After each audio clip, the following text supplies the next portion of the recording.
All right. Going live on Tuesday because I was on the road on Monday. So couldn't really go live as much as I would have loved to. Um our little weekend whatever getaway was a lot of fun. It was amazing. We had a great time. And the wedding was absolutely beautiful. So there is that. Um, okay, print cleanup notification. Something didn't go through on my printer. I need to fix that at some point. But so anyway, yeah, that's what happened. Now on to other things. Next Sunday we will be playing OSE Advanced Dungeons and Dragons, and I'm getting a lot of the characters are. Hey, James. Is it April Fool's today? I didn't even know. I don't even pay attention to things. So I guess I'm pretty terrible, I guess. Waiting on Easter, actually. Um, but yeah, happy April Fool's then. But so we drove to a very nice place. I don't know where necessarily exactly. I know that the town was like Juanita or something like that. And what I found really interesting is apparently this part of Alabama um, is one of the few places. Hey, how you doing, Jeff? Is one of the few places where like a weird spur of Appalachia somehow skips all of Kentucky and Tennessee and everything like that. And boom, I mean, it's in the middle of northern Alabama or something. But so you guys know I was loving every minute of it there because, I was in the mountains walking around looking at the streams and the creeks and the freaking rocks everywhere. And of course, every time I'm out in nature, and if you guys don't do this or have never done this, but you have the opportunity to do this, I think I can safely say if you take a stroll through nature, like somewhat of the wilderness. I'm not suggesting any of you go into the middle of Death Valley and start wandering around willy-nilly, right? But it is so refreshing for your DM brain, not just your, I don't know, mental health or whatever somebody would say, but it's like I'm walking through these woods and in these hills and just looking at the terrain in this little spur of Appalachia in northern Alabama, and it's just given me so much inspiration. You know what I mean? Because I always imagined Sheldamar Valley, the hills and stuff there. I mean, in my mind, I think probably look somewhat like Appalachia. You know, so it was very cool. And then of course, even though I shouldn't have for health reasons. Hey Bear, how you doing, bro? Good, man. I'm glad to see you're okay. I was starting to get worried. I haven't seen you in a while. Well, I told everybody I had a wedding to go to, and it was non-negotiable. I must have missed that. I'm so sorry. Yeah, one of my nieces was getting married, and she literally said if I did not show up, she would drive down here and whip my ass until I did. Now, do I think a 110-pound girl's going to whip my ass? No. Not even No. now, as broke as I am. But, avoid the drama. You know what I'm saying? I hear you, man. I hear you. Well, good to have you back. And yes, the Sheldamar Valley is the best part of Greyhawk. Next to the open plains of Furiondi. I like that area. I'm also a huge fan of all of the Grand March and that mountain range that runs in there. Yeah. Where what is it? Lost Tombs? I think, Is it yeah. Lost Tombs of Sajkant, or which one of it is in those mountains? And you can actually run into Igwelv, aka Tasha, I don't know. or her daughter. beyond my knowledge. Did you Right. watch? There's like a portal you can take that will take you into Okay. like basically their idea of fantastical Russia, and you can fight Kostya, the freaking Undying, and it's an old good. adventure. I've got it here, but Nice. I watched Baron de Rop's geopolitical breakdown of Greyhawk. It was really interesting, especially when he talks about Furiondi. He's like, this is clearly a place where people are like, horse lords live here because it's this massive open plains with like maybe some rolling hills and stuff. And I'm like, that's really a really interesting take on Furiondi to turn it into a place that's sort of like a more medieval Rohan. That's kind of fun, actually. yeah, I think that's what I love about Greyhawk. Sorry, go ahead. I always thought Furiondi is like knights and knightly orders running around.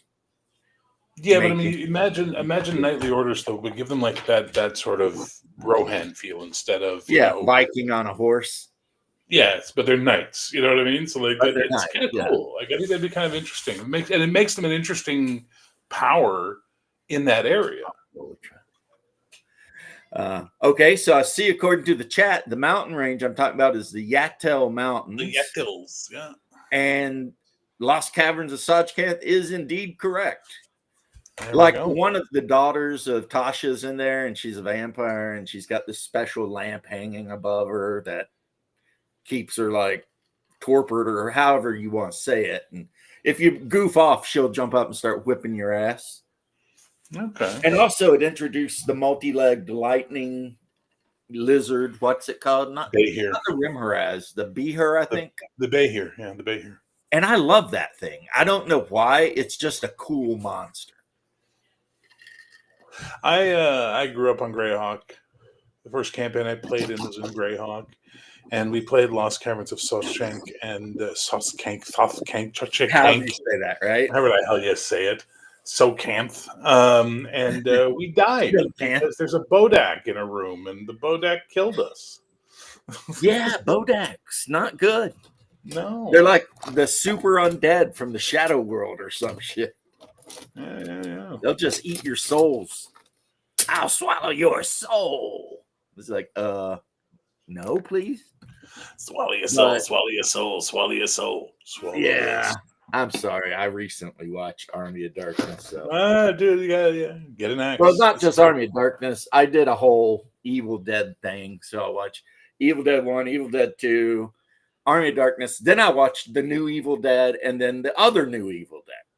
But did you watch Ash versus the Evil Dead, the series? I have not got to that one yet. Last night, I was laying in bed, have not an easy time sleeping because of, you know how it is when you've been running around and you're just still wired up.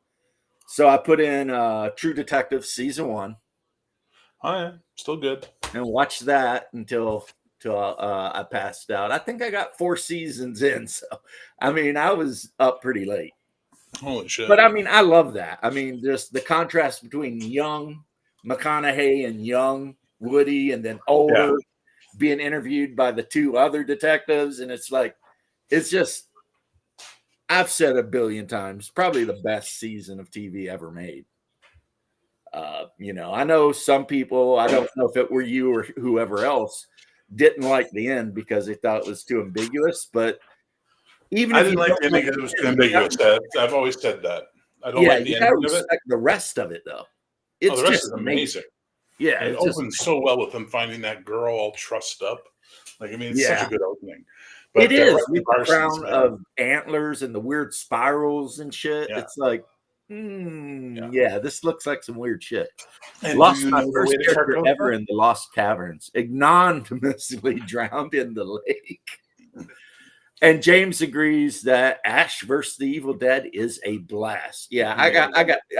Look, after watching Evil Dead and all that, I become kind of a Bruce Campbell fanboy for a while.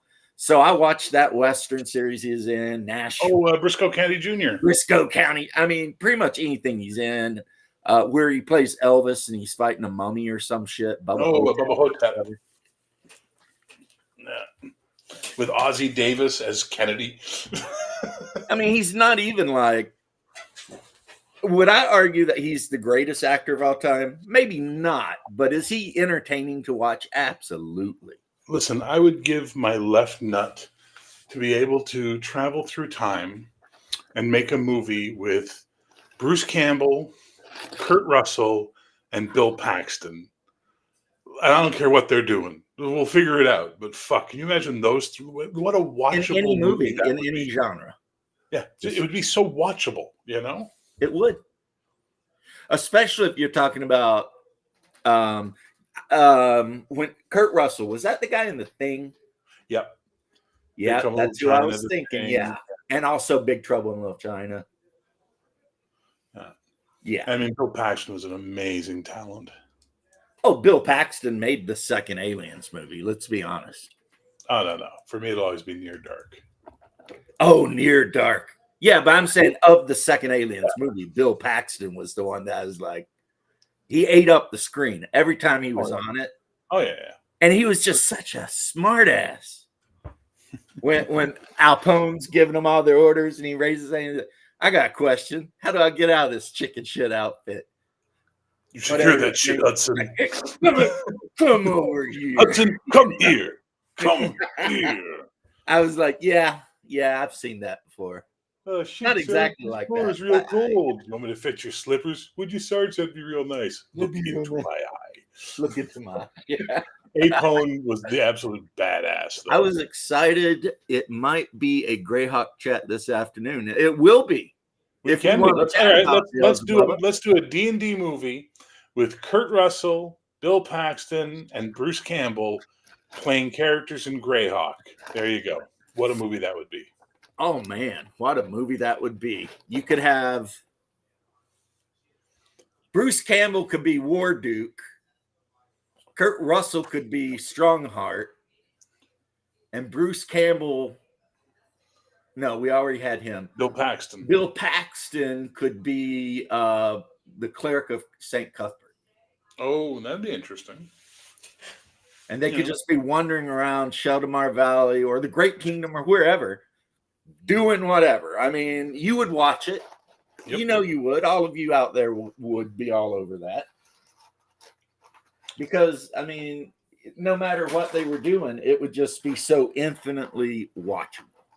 That's the one thing I think Greyhawk, though, is really missing compared to, say, Forgotten Realms, which is like really classic standout characters and awesome adventure paths. I think that's always been the thing that Greyhawk has been missing because it was so old, right? Like nobody ever really developed new shit for it for the longest time. And then the new stuff they made was kind of garbage, you know? I don't know. I'm a huge fan of the G to D series. No, they're interesting modules, but I'm just saying, like, when you look at Forgotten Realms, there's some great adventure paths, there's some great stories, even though Forgotten Realms is weird, and there's some real classic characters littered throughout that place. Forgotten Realms is a character-driven setting. Yeah. I mean, whether you like Drizzt or not, it is what it is. How you doing, Leth? Oh, good. Sounds like you're talking about a lot about the not-so-forgotten realms. Right. No, we're actually talking more about Greyhawk more, but my favorite thing on the Forgotten Realms is, what is the Forgotten Realms? Everything outside the Sword Coast. Those are the Forgotten Realms, because they seem to keep forgetting they exist. Cartoon it might be Greyhawk. It's just a really kind of over-the-top Greyhawk. I think it's loosey-goosey. Yeah. Yeah, they're just kind of, I mean, the characters in it a lot of times are out of Greyhawk stuff, but yeah, not 100% sure, but me, I mean, if we're talking Greyhawk, I've always been a huge fan of the Southwest part of Greyhawk. So Keelan, the Sheldamar Valley, that whole region to me has always been like home. You know what I'm saying? I remember when we figured out that we got, was it the AD&D, the fighter got one attack per, or like for if they're under one hit die or something, they could keep attacking. Yeah, and we were just like, all right, let's just get like a bunch of level 12 fighters and just storm the Pomage. Right, just run in there, killing goblins. Make a kingdom out of it. Fuck. Let's just go. It never stopped on Dragon's Foot or Greyhawk Online. Yeah. One of the main reasons I didn't jump headlong into D&D online for a long, long time, I've got a character on there, but I don't play, is because it started out as Eberron. And this, some people may disagree strongly with me here, but I despise Eberron. I have no feeling towards or against it. It just seems not my thing, so I just didn't care. It's like it's possible to change things for the sake of change, and I just hate that. If you're changing things, but there's no real actual good reason to change it, like why did Drow live in a jungle? Why are halflings riding velociraptors? I mean, this is all weird. Like weird shit.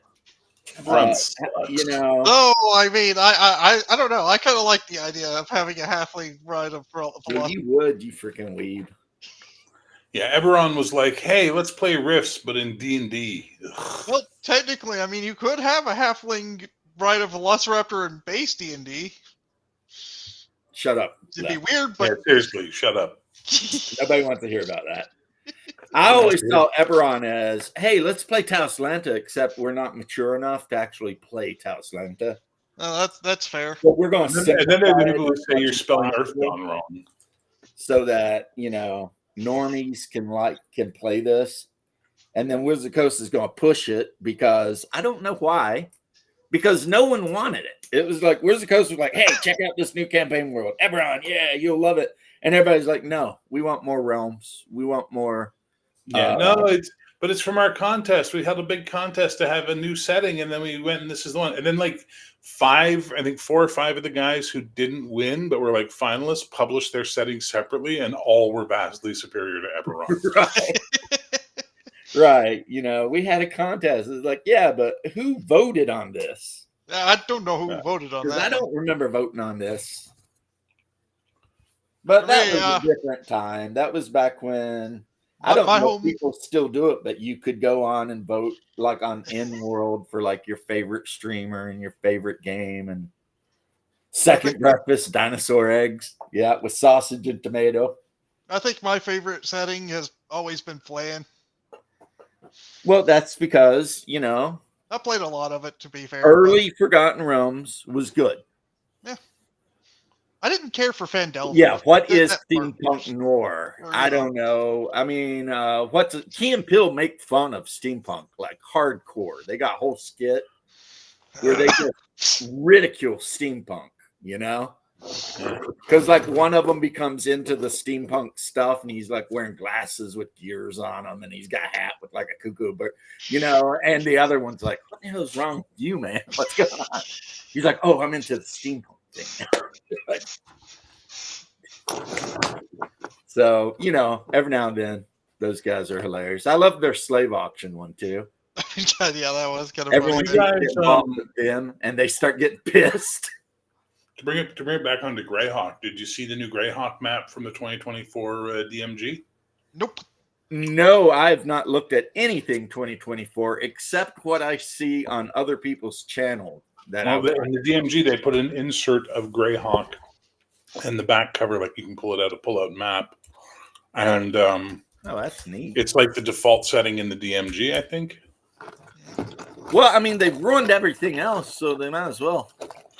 Time to move on to this now, I guess, Like the aliens from frickin' the movie where the president gives the big speech and then they fight him with airplanes. And Independence Day. Yeah, Independence Day. Yeah, it's pretty much what Wizard of the Coast is. They're the Independence Day of gaming.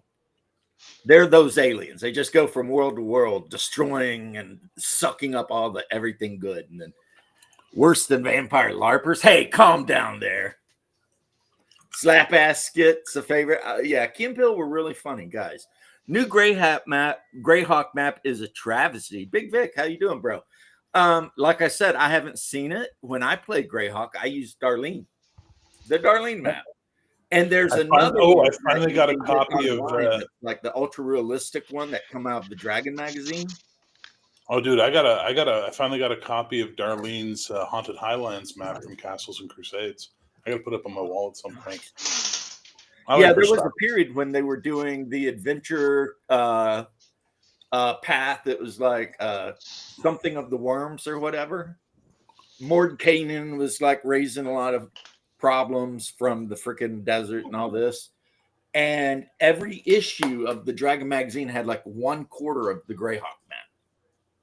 Yeah, I remember that. I had that But map. it was the Darlene map, basically, but just It was a different style. a different style, but it was pretty much the same stuff. I had that. I got a copy. Paizo still sells it. You can buy it from Paizo for like, I think it's $10, and they'll send you flat shipped the 4 maps. Well, damn, that's not a bad deal. I might have to look into that and consider me sold. I have it online, but now I do have the Darlene map because I have the original Greyhawk Gold box. Yeah.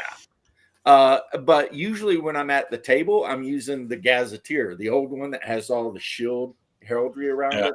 Yeah. That, like, I mean, it's the best. Okay, maybe other than Adventure Conquer King's default setting, it is like the best 30 pages of anything you're going to read. You know, Adventure Conquer King, that default setting, it's literally like 30 pages or less. Yeah. And it is freaking amazing. It's like, it does look there's not a wasted word in it. It's so good. But if you're going to play that setting, you play Adventure Conquer King because everything is so interconnected. It's such a great game, though. Nah, that doesn't really work for me, but that's okay. I get it. Oh, well, you know, I mean, it's a setting designed for a game designed for the setting. And if you like Eastern Rome and great empires falling and barbarians and weird shit and chthonic gods, it's really the thing. But yeah, back to Greyhawk. Since you guys want, hey, I'll talk about some Greyhawk. I love Greyhawk. It was the first published campaign I ever ran. I sadly never got to play Greyhawk, really at all. Well, Greyhawk wasn't really, because so Greyhawk wasn't the kind of campaign world where you'd be doing like you do in the Realms, where you're traveling from place to place and interacting with all the factions and all that. Greyhawk's the place where you go play the classic modules. You know, yeah, that's what it was built for. And I would add in that in the world of Greyhawk, there's definitely a lot more. Especially if your characters manage to survive a little bit, there's a lot more political intrigue. There's a lot more get involved with like what different nations are doing. Yeah. I mean, it is where the idea of you being awarded your own domain comes from. Yes, absolutely. And there's a lot of areas that are part of a country, but not really. Because when you get in the Grand March, the closer you get to Pereland, the further away you are from any sort of civilization. Yeah, absolutely on that. My big thing was I hated the Greyhawk Wars, and the only reason I hated the Greyhawk Wars is because they take 4 years. You're trying to tell me you're having the medieval equivalent of World War II, and it's going to be over in 4 years? That doesn't even take travel time into you know what I mean? It's ridiculous. I am a pre-Greyhawk Wars Greyhawk player. I ran a campaign that was post Greyhawk Wars, but I had Greyhawk, the city of Greyhawk fall to the forces of Ayuz. And then my players were trying to basically take out these undead knights that were working for Ayuz, controlling the city of Greyhawk. I did like Ayuz though, the Empire of Ayuz and all that. I thought that was pretty good stuff. How you doing, Mages Music? We're not talking specifically about AD&D, but we are talking about Greyhawk because my player group has decided. Well, the vampire storyteller, you guys may have heard this, has decided he's got a lot of personal shit he needs to do, which is true. But I'm not going to get into it and rat him out about anything. It wouldn't be ratting him out, but you know, I'm not going to spill the tea on, you know, my bro's bullshit. But so he's like, hey, and it's so okay. Here's the story, guys. He comes to my house and he says, hey, in the future, would you mind running a game? Because I got a lot of stuff coming up with family and stuff, and I'm not going to be able to run the vampire game. And I'm like, sure, at some point. And then he runs the vampire game for like 4 hours, and everyone at the table has an absolute blast. Like one of the best vampire games ever, right? And we're all super excited about the next time we're going to play vampire. And he says, so anyway, guys, James is going to take over DMing starting next week, and you guys already voted for OSE Advanced, so talk to him about it. And that's how the game ended. And I'm Wow. sitting there like, you son of a bitch. Because you told me some point in the future, I didn't know you meant like next week. Yeah. You know? That move. And the other thing was It's that dickish. disappointment because I was enjoying the game we were playing. We were Oh, doing man. shit. I know how was that having a sucks. good time. But will I run some OSE Advanced, which is basically AD&D? Yeah, of course. Actually, I like OE Advanced a lot more than Greyhawk, AD&D, which is even fine though Sean's here. because all of my players, except for a couple of guys who joined us, within the last year, still have like their level 6 or 7 OSE Advanced characters. So we'll just pick it right up. In the Sheldamar Valley, though? Yeah, they were in the Sheldamar Valley, but they were almost at the Grand Marches. You know where the Sheldamar Valley kind of touches is it the Grand Marches? No. Grand Duchy. No, you're talking about the it's the Grand Grand Duchy March, Geoff. Bissell, Keoff, all that area. Yeah, Geoff, so they're Geoff. in that area because the plot line that they wanted to follow is since 2 of them are gnomes, there's like a gnome clan in the Yaddle Mountains and they want to go find them. They've heard there's a gnome clan somewhere in the Yaddle Mountains. And so the 2 brand new people who have played AD&D like a long, long time ago because they're my age, but they never played OSC. I just, gave them the basic gist of what was up and showed them there's OSC has a lot of stuff online that you can go if you want to build characters and stuff. And they all, for the most part, the votes were AD&D First Edition, AD&D Second Edition, one of those 2. And then my response was, I will run OSE Advanced. And their response is, yeah, that'll work. But you are right, not your echo. You are 100% right. When I said choose one game that you could play the rest of your life, all of the older players at my table, not the young ones, because they're younglings, they were all like First Edition or Second Edition AD&D, every one of them. And it's like, okay. I mean, I love both of those games, but I love one of them. I've never really played the other. But I have these OSE books, and I have always been a huge fan of Moldvay Cook, which is all OSE Advanced is really. BX, right? Yeah, it's BX with they split classes kind of because you don't have to. No, actually, Advanced gives you can use either, which is really nice. Yeah, and OSE Advanced, if you want to play Dwarf as a class, you knock yourself out. So is Valuna supposed to be the Veil of Luna? I do not know. I know in the era I'm playing, which is 10-something, like the elf fairy kingdom of Selene has made it against the law for anyone that's not elf to be in their borders. They'll let gnomes in too for some reason. But everyone else is basically effed. Get out of here, Yeah, well, basically. And then the Marge is, of course, raiding all over the place. So if you want to get a job with the dwarf ruler of the Principality of Ulick, I mean, he's hiring people because, there's all that going on. And then you can go into Keoland, which is just a great generic fantasy world area. It's your typical, there's a king and some counts and, whatever. Oh, you got Keoland, you've got Steric, you've got the Yeomanry, you've got the Grand Duchy of Jeff, which we always called Geoff because it just... I called it Geoff, but it's probably Jeff. It's Jeff, but we couldn't do it. We just couldn't with a straight face say the Grand Duchy of Jeff. Jeff. No. But, you got tons of places down there. You got the 3 Ulicks. You've got Bissell just to the north. The Lords of the Isles off the coast. Yeah. You've got they're off the coast. They are the coast. Whatever. The Lords of the what are they called? Fuck. the Hold of the Sea Princes. Right. But you've also got, I think it's Linder Islands or whatever, where Needle. I think those are further away. I think those are further away. I could be wrong.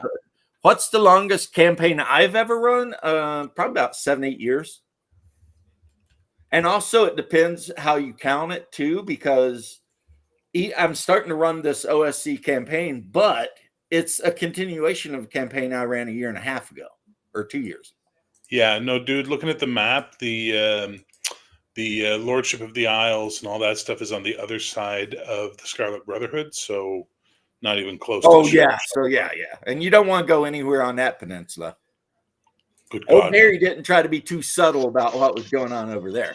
I ran a game set in Onwall one time, where because there's Iron Gate, and I found this really great article about Iron Gate, which was they called it the Vertical City because it was a dwarven city, and so it was built down into the ground. Right, it was kind of fun. No, you're not DM Beelzebubba. The last actual printed adventure I ran for the party was Deep Dwarven Delve, which is set on the Isle of Lindor. And I think that was Perrin or whoever. It was one of the original guys' actual campaign, and it just become part of. But it's like Needle, Assassin's Knot, Deep Dwarven Delve. There might be another one that we're all set in that area. But so Ironcaster's on 7 months with OSE. Yeah. If you count up how long the characters we're playing have been around, and you say that's how long this campaign is, it'd be like 2 years. But because that's what we do when we switch a game.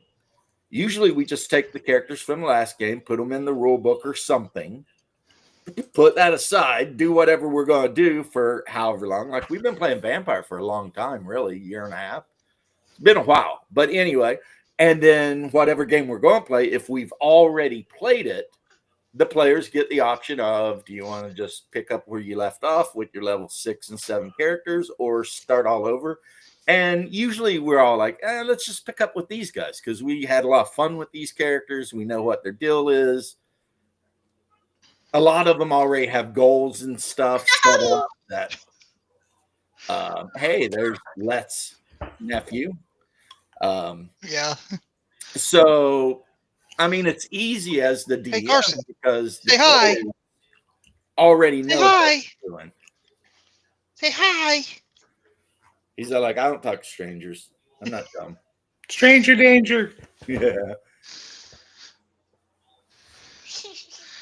They rolled up. Mine went in, and they went in completely in the most art-hearted way possible. Somehow or another, they missed the actual entrance to Deep Dwarven Delve and spent like a week looking around, and they found the secret door in the back. And so they went in the back way instead of the front way. And then they got into a bunch of fights, and then they got ambushed by a bunch of bugbears.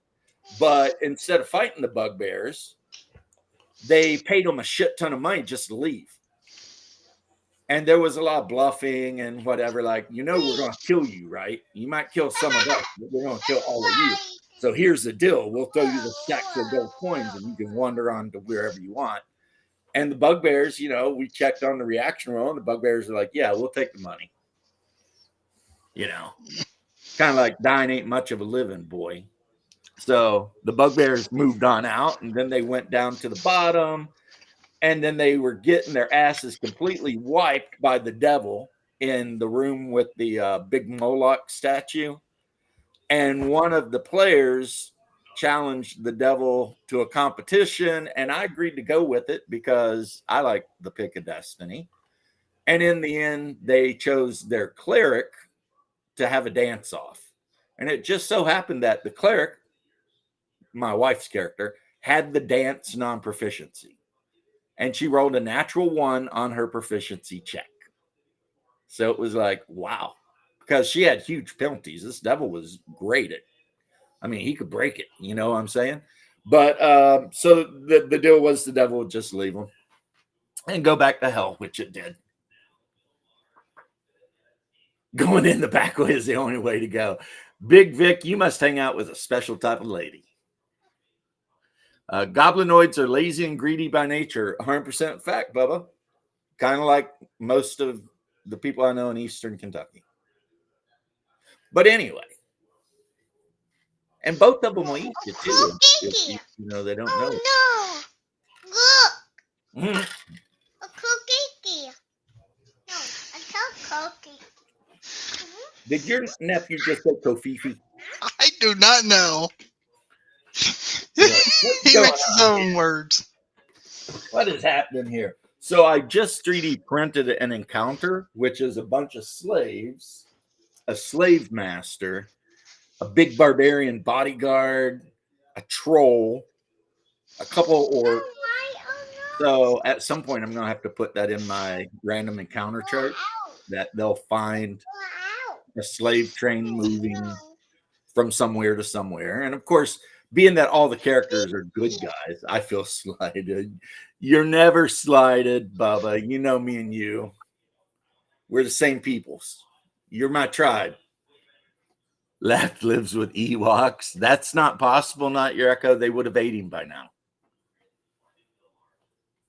It's like I always point out to people, you know how they had all those clothes just laying around for Leia and Han and them to wear? Yeah, Listen, they probably didn't pop Vic. down to the local haberdasher to pick that shit up. Real quick, Vic keeps referring to going into the dungeon, the back door. Is that what we're calling jacazing now? Is that what jacazing is? That's you I know, asked the wife if I could jacaze last night. She declined. that's like I said, he must know a really special type of woman because all of them I know, that is definitely a no-go. Not that I've ever pushed the issue, but yeah. I mean, but then again, he could be talking about, you know, having a boyfriend because that's just like. Well, you know, listen, whatever way it goes, Vic is the king of all reprobates. he is the king of the reprobate, so nothing is out of bounds, really. No. But I mean, you guys in the chat, you're hearing me go off on Sheldamar Valley and that region. If any of you guys have some region in Greyhawk that you especially love, I mean, if you write it down, I'll read it out. And you know, Bear and Leth and I, not really Leth since he don't know shit, but he can have opinions anyway because a lot of people have opinions that don't know shit. So why would we stop now? That is so Greyhawk sucks. That's why I don't play it. See, that's That the is wrong so opinion. You'll get banned, sir. Not really, but I'm just joking. But I know you are. I know you are. Everybody loves Greyhawk. Spelunking, yeah, that's not the same thing. I've been spelunking, but we didn't call it spelunking. We called it caving. And that's where you go into a cave and put your life in direst jeopardy because you're an idiot. And then you live through it and you think, oh, that was nice. We should do that again. And it's like, are you stupid? And the answer is yes. Because who in the hell goes into caves for fun? That's just dumb. That's stupid. This is 53-year-old me talking, by the way. 16-year-old me was fucking diving right in, belly crawling under shit and doing all kinds of. We went so deep into one cave once that we had to turn around because we started getting lightheaded and we realized there wasn't enough oxygen in the cave. We're like, if we keep going, we're going to die. well, caving is a Kentucky thing to do. It is a Kentucky thing to do because you can't walk 100 yards without finding a cave to something. And It we might have be very the short, third or it might largest go cave on for ever. 20 miles. We got the third largest cave in the world. That we know of because no one's ever mapped the whole place out. Yeah. My campaign is in the Sus Forest right now in Long Lost City. Nice, nice. The Great Kingdom. I always kind of liked the Great Kingdom as far as it was once the Great Kingdom, and now it's kind of the shitty, all of the nobles have made pacts with devils kingdom. But you do have the what of it of Alyssa to the south that's always like, you know, wanting to freaking rebel and break away and all that. I mean, at one time, that whole region was a great kingdom. like Nyrond and Ferrandi and all that. That was all. And then over time, because the nobility of the Great Kingdom kept getting more and more corrupt, Shadow and Sun calls backdoor love a normal day. Here's Hungar to completely derail the whole conversation. I gave up Greyhawk in 1980 for my own worlds. The control freak in me goes back that far. See, I don't understand that, Shadow, and of course the links and the whatever, but because I mean, Greyhawk is whatever you want it to be at the end of the day. Especially if you're just using the Gazetteer, they give you like a paragraph. You know, like Principality of Ulick. There's a bunch of dwarves here. They're constantly fighting with the Pomarch guys. They're not getting along well with the elves and Selene. Go. You know, I mean, and if you wanted to change it, you could. Like one of them has got a shit ton of gnomes, and the other one's overrun with half elves. So, you know, that's the 3 Ulicks, which used to be part of Keeland. But then something happened in Keeland and they politically withdrew, but they're still kind of allied. That's what I'm saying about Greyhawk. It was a smart setting because Gygax actually thought about political entanglements and how you could get into them. And no other campaign world did it better. I mean, it's like in Greyhawk, if your characters hit a certain level and do certain things, they could literally become members of knightly orders, like the Order of the Stag and the Order of the this. And I mean, there's all. Does it matter in game? No, but is it super cool to have a fighter that's like level 9 and a member of the Order of the Watch or whatever? Yeah, that's pretty badass. And that's just something you don't get in other campaign worlds, really. Hey, so the upcoming Red Sonja movie just got its rating R. Nice. That makes me happy, knowing that it's going to be rated R. Well, that means one of two things. We're going to get to see a lot of boobies, or the violence is going to be... It got rated R for blood and violence. There you go. So it's going to be a Conan movie, but with a hot redhead. I'm down. Yeah, well, that works. Yeah, I'm down. Let's do it. I mean, you know, because the last one they made was so dumb. Who's going to direct it? It's being directed. It's already in production. It's being directed by the Silent Hill 3 and Ash versus Evil Dead and Reacher. Director MJ Bassett. Yeah, well, that I'll tell you what, I like the original Reacher movie. I thought it was good. Jack Reacher. I thought it was pretty good, and I'm not even a Tom Cruise fan, but are you guys going to debate? No, we don't debate. Well, okay, we do argue, but what we're talking about is Greyhawk mostly. But sometimes we talk about, I mean, I put like AD&D OSE Advanced. I mean, some people like one, some people prefer the other. Sharing a screen with you, James. No argument. And we can always talk about big-boobed barbarian girls. Well, I mean, no one's gonna like argue that. Oh my goodness! So that's Red Sonja, huh? Yeah, it looks like her. Yeah, it's very comic. It looks very comic book accurate. Yeah. Because I remember some of my Savage Sword of Conans would have like a little mini Red Sonja like in the back. Yeah, you know. But you know what's funny is the character that Arnold played in the Red Sonja movie, Calidor, is a well-known alias that Conan used. Well, because they wanted to call him Conan, and there's an issue that they got into. But it's really funny. If you go overseas, the movie's not called Red Sonja; it's called Calidor. Really? Yeah, that is. It got released in a bunch of places. Yeah, but in the book, Conan actually used that name as an alias. So it was like, aha, he's still Conan.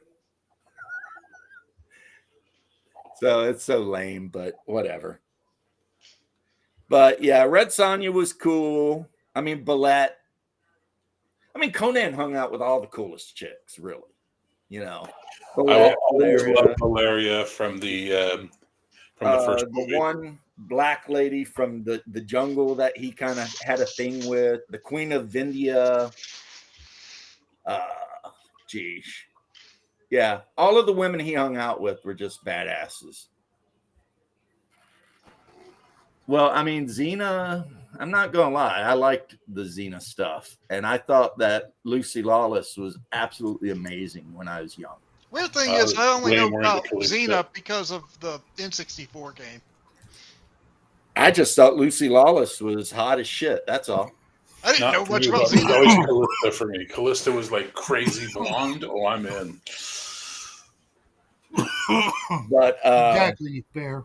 so we have answered the question Callisto was about the smoking. Great Kingdom a little bit. I mean, yeah, Great Kingdom's a great place to play if your players, especially if your players are good guys trying to exist within a completely corrupt, failing, used to be an empire.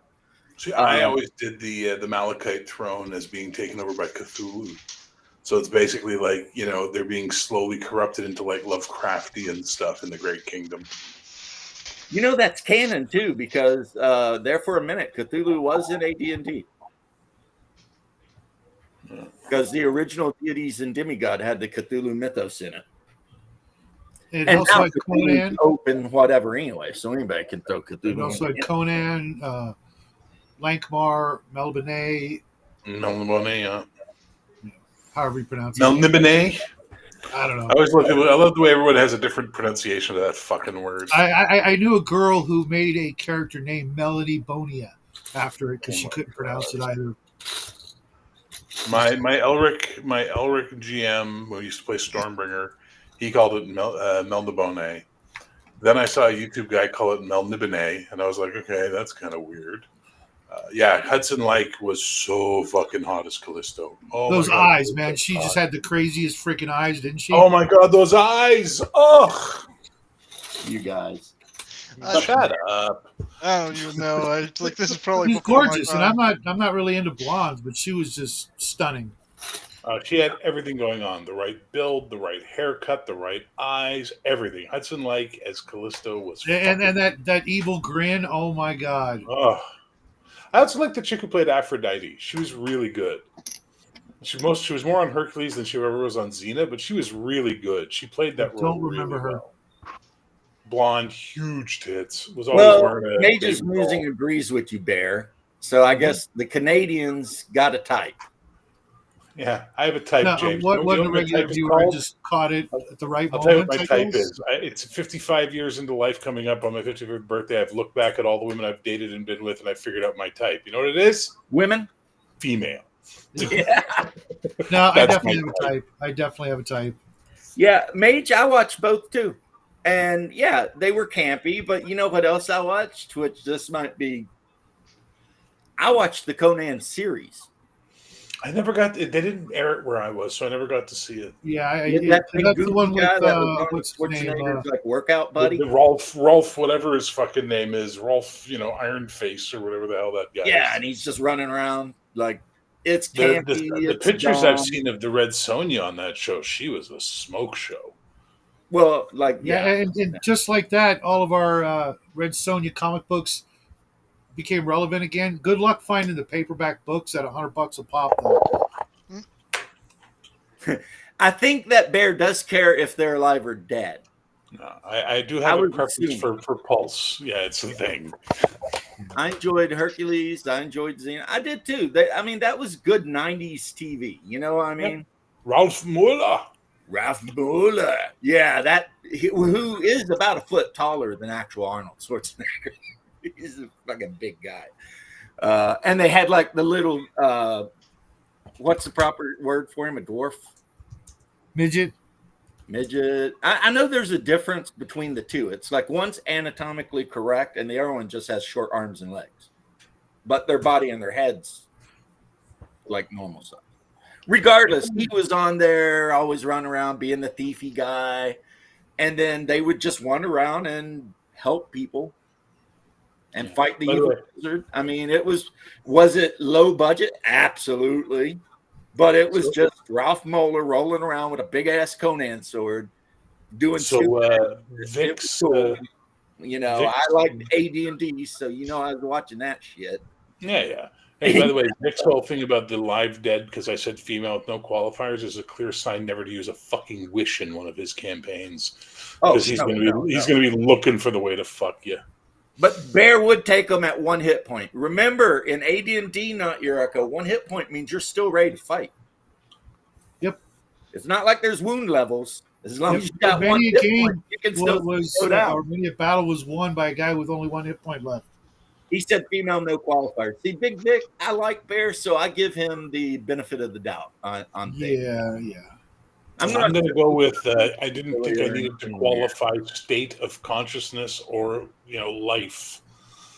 Yeah, that seems kind of a given. You would think, you know what I mean? But apparently Vic likes them graveyard. He goes in the back door of the graveyard. He is the king of the reprobate. Oh, God. I mean, well, at least you don't have to ask, I guess. I don't know. I think doing that without asking would probably be dangerous, wouldn't it? Well, I mean, if they're dead. What if they're undead? No, I don't want to get into this. I guess we could tie it back to D&D since necromancers exist in Greyhawk. Yeah, I got this player. Look, can't a guy just raise a family in peace? Yeah.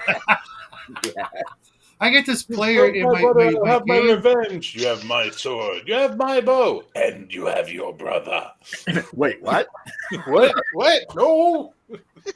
The little person was Mickey on Seinfeld. Broke all immersions for the Conan show. I still like him. He was such a goofy little bastard. I like him.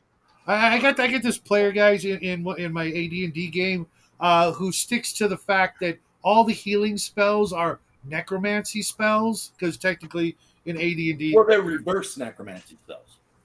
Well, the healing spells are qualified as necromantic spells, and I'm like, look, but you always write them out and make sure the dead. Write it out like it's a contract with no weird rules. So you're basically saying clerics are technically using necromantic magic idea from Pathfinder. So all the healing spells become necromantic magic at that point in time, and they leave scars. Necromance? Jeez, no. Necromance. No. OSE added necromancers, but I think they all have to be evil. Yeah. Yeah. That's the other thing is, he's trying to not become evil because he likes raising a skeleton or two every once in a while, and I'm like, oh, I'm keeping track, pal. As long as they don't have like souls, like shadows or specters or wraiths or wights or ghouls or things like that. I suppose if you're just using them to do some heavy lifting every once in a while, it's not thoroughly evil, but it's definitely not good, right? If it's not good, it's evil. Oh, Bear dropped, but he's back, I think. Yeah, there he is. Yeah, sorry, Restream hiccup on me. Yeah, it happens. I don't know what the hell. Yeah, Restream's being a little weird this time. Yeah, a little weird sometimes. But I lost the chat. I'll tell you another place I really liked in Greyhawk was actually the Hold of Stonefist. I mean, he's not a good guy, obviously, but I liked that whole region with the ice, snow, and frost barbarians. There's basically it's the Vikings of Oerth. There's like that looks like Scandinavia but backwards, basically. Yeah, but there's they got with the snow barbarians or the ice barbarians. Like they had the worst names. But then you go into the book and they have actual clan names like the Czech. It's like the Frusty, something, and Schnau. There's one called the Schnau or something like that. Yeah. And their whole deal is they're like raiding up and down the coast all the time, just running amok. Amok. Being bad guys because that's what they want to do. Or good guys. I mean, they're just Vikings doing Viking stuff. So, I mean, I guess we can cut them a break on that one. And they're constantly raiding the Great Kingdom.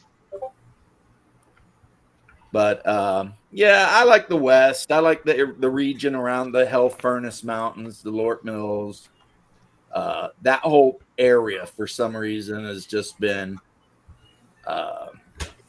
And what's funny is back when Living Greyhawk was a thing, if I remember correctly, Sheldamar Valley was Florida.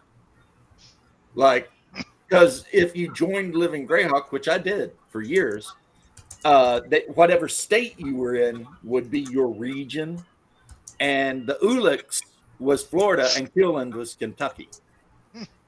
So I was like, oh, so that whole region right there, that's me, that's what we're doing. Okay. I almost can't remember anything about Greyhawk. It's been so long. And I played the shit out of it for a couple of years. All you have to know, Shadow, is it was the greatest published setting for D&D ever. Yeah, I'm an Arduin guy. Maybe it's a West It's Coast always thing, fun to have but, your own setting. and above that, my own setting. I just I was never wrong about anything because it was my setting, and I could do whatever the hell I wanted from the ground up. You know what's really interesting though? What? You can do anything you fucking want with any setting. True, That's but what I Well, said. no, I mean literally, starting from the ground up. Yeah, that's because you're there's always going to be those people Exactly. who probably try to read ahead in a book or something in another setting Right. and be like, try to correct you on something. Yeah, I was lucky. My players never owned any books, and they Well, a they couple couldn't of read players' it. handbooks, things like that. And then when we played Rifts or Palladium, they would. Even if you did have somebody like that, all you have to really do is just say, look, this is my continuity. Whatever happened in the book might not happen here. Right. No, but I've come across stories of people, going out and buying the module that they're in and shitty things like that. Man, I just nipped that in the bud by not running modules. Yeah, I That's just fair. heard that beat now too, but I don't know what it is. It sounds Someone like a said Discord. Discord is sounding. Yep. Yeah, Shouldn't be but my mine. Mine's Discord not. is not on, I don't think so.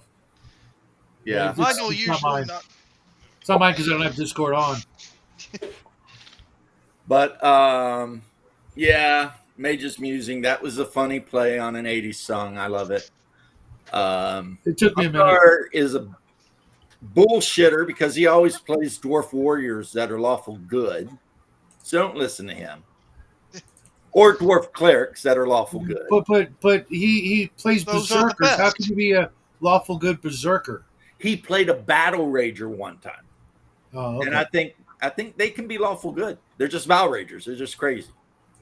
And that was when we played in Forgotten Realms for a while, but not really because I just let him use that class from the dwarf book. Yeah, he was gonna run one in my AD&D game, but he It skipped might have out. been neutral. I don't know, homie. I mean, I don't remember. I'm just saying the last 4 of his characters I remember distinctly have always been dwarf cleric, lawful good, dwarf fighter, lawful good, human assassin, not lawful good, No. and then dwarf fighter, lawful good. So every now and then he'll switch it up with like I'm playing a little human thief named Silk that likes to stab people or some shit.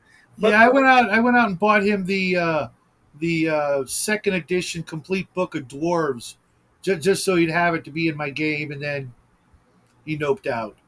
we used to have it because that was the only second edition book we used in my game, and only so he could play that particular class. There's some good ones in those books, but for the most part, they're kind of useless. Yeah, I mean, to each their own. Some people probably love them.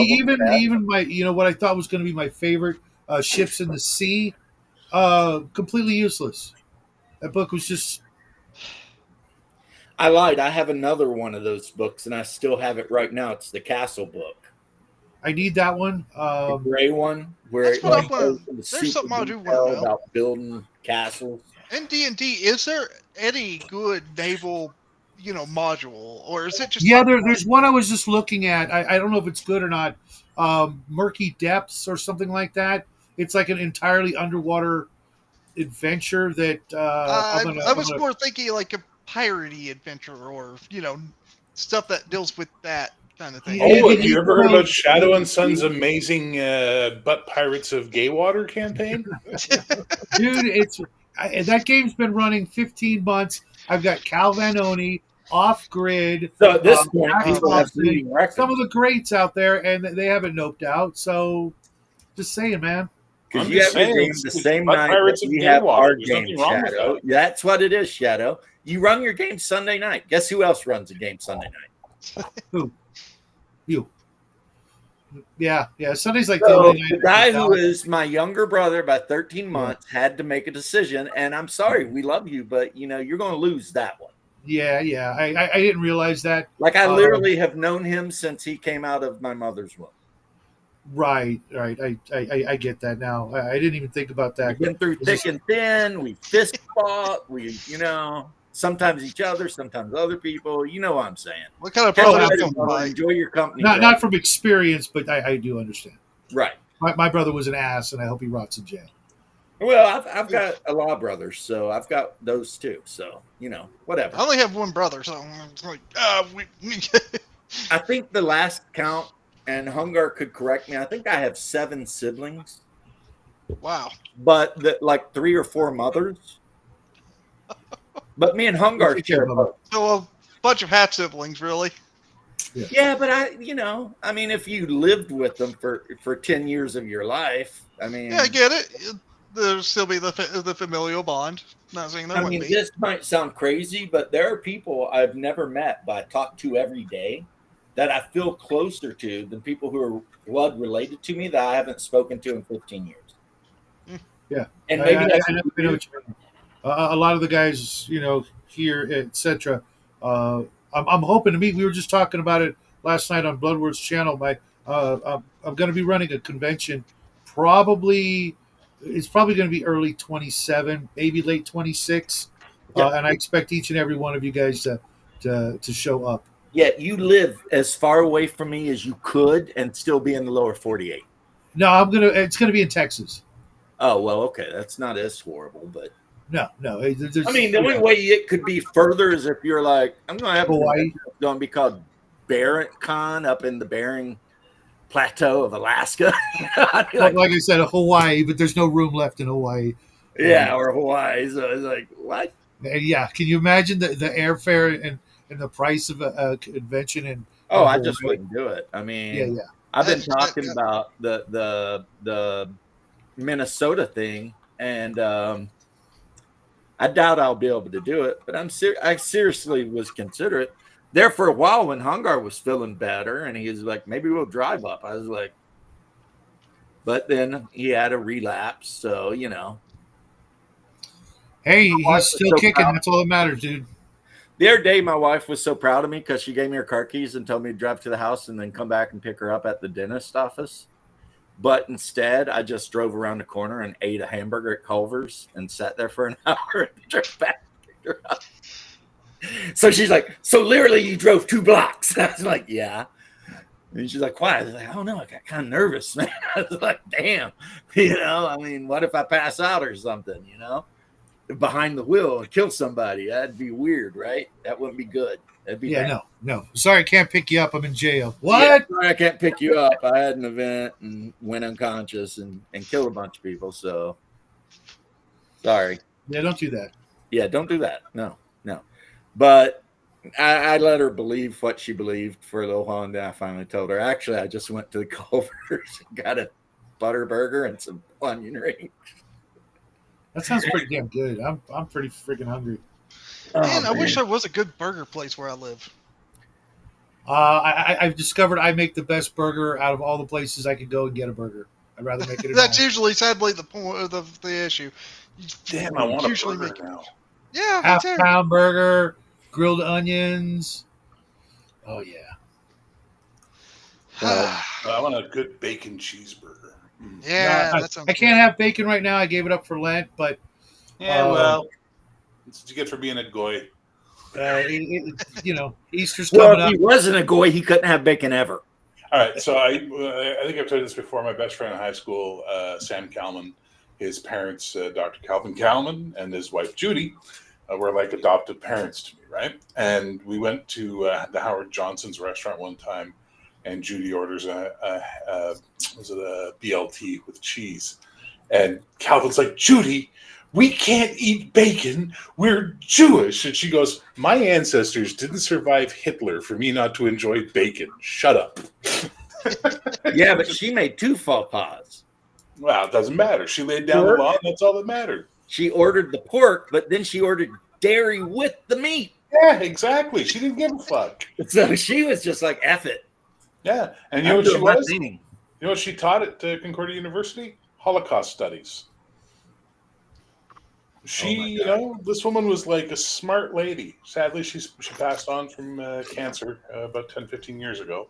But she was from what, just deriving the little bit from what you've said, I mean, she's already got a lot of trauma in her past. So I'm not gonna judge her for wanting a bacon sandwich, because who doesn't? I mean, you know what killed me for being Jewish, other than encountering the Orthodox Church? It was no pepperoni for like 20 years straight. Oh, pepperoni. I mean, yeah, but you can find beef pepperoni. You can, but generally, if or God forbid, turkey. Don't know what that pepperoni is. Good, it's pork pepperoni. Which means I was eating just cheese pizza. That's it. Oh. Cheese pizza, nothing else. Yeah, I lived very. You know how I am. If you think I'm a fanatic Orthodox Christian, you're a fanatic. We can just. I was a fanatic. You too. I mean, I was kosher. Freaking, I wore my shawl with the little fringy things. I had my yarmulke. I mean, I still in a velvet bag that I gave to my father to hold. Yeah. When I was in Iraq, I had the Torah in my front left pocket of my uniform, nonstop. My dog tags say Jewish. So you were Saving Private Ryan, and I'd got captured by the other dudes. I'd have been in for a bad time. Well, do you remember in Saving Private Ryan when they're marching all the Nazis by and Adam Goldberg's character is holding out a Star of David going, Juden? He's pointing to himself and smiling, Juden. Yeah, my rabbi even told me I should probably take that off the dog tags, but I was like, no. Because when I believe in something, even if it's not the thing I end up permanently believing in, but when I believe, I believe. And I would have died for it. And I still would. I mean, James, do you do Meatless Fridays during Lent? Yep. Mezuzah, kiss it on the way out every time and on the way in. What? I said, do you do Meatless Fridays?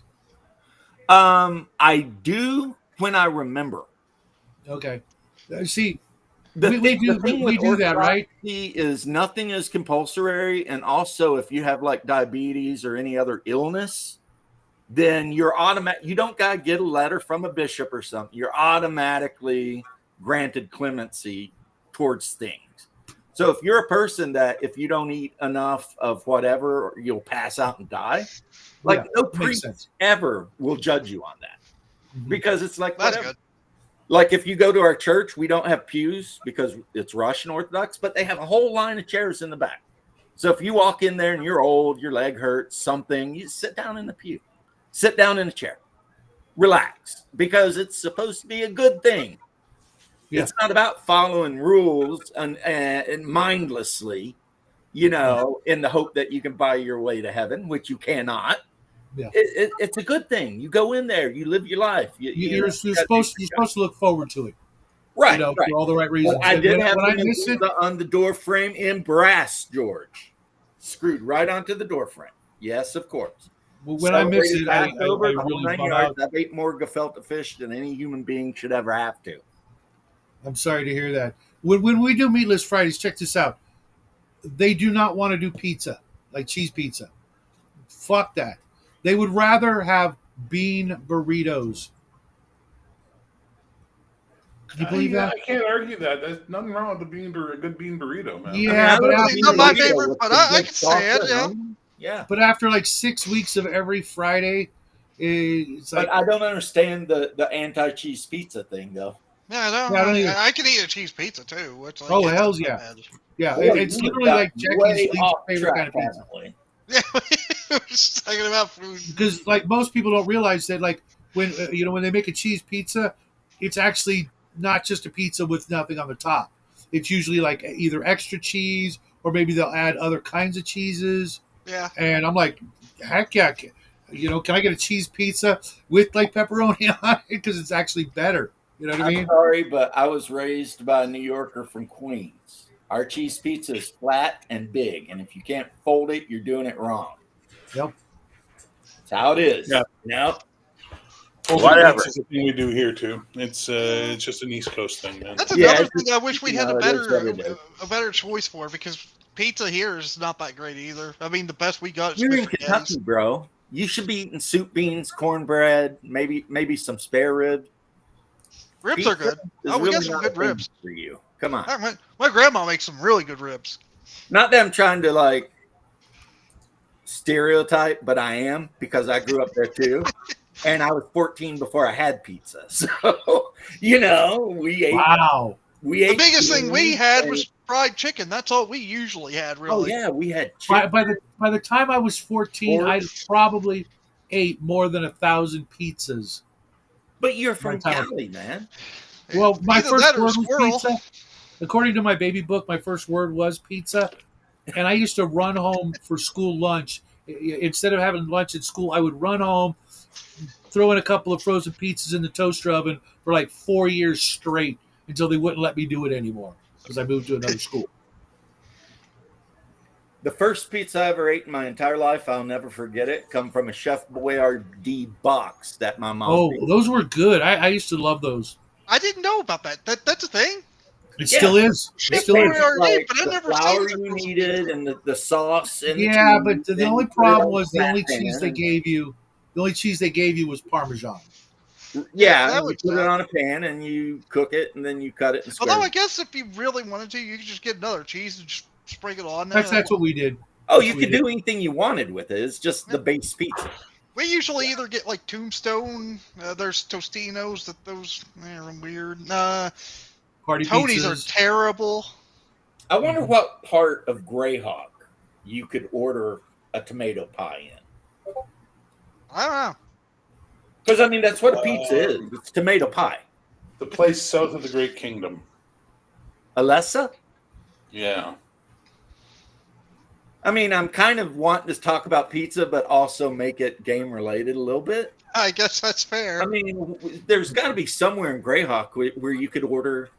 I mean, I know my pop said that he ordered from a new Italian restaurant once up in New York, and he said, "I want pizza," and they're like, "Okay." And when it came to the door, it was just the dough and the sauce. Talking about that, actually, So he called I know back where- and he's like, "Where's the cheese?" And he's like, "Well, you got to ask for cheese." And they're like, "What do you mean?" And these people were like hardcore real Italians, like from northern Italy or some shit. And they're like, "Oh no, you ordered the pizza, the tomato pie. You didn't order with anything else.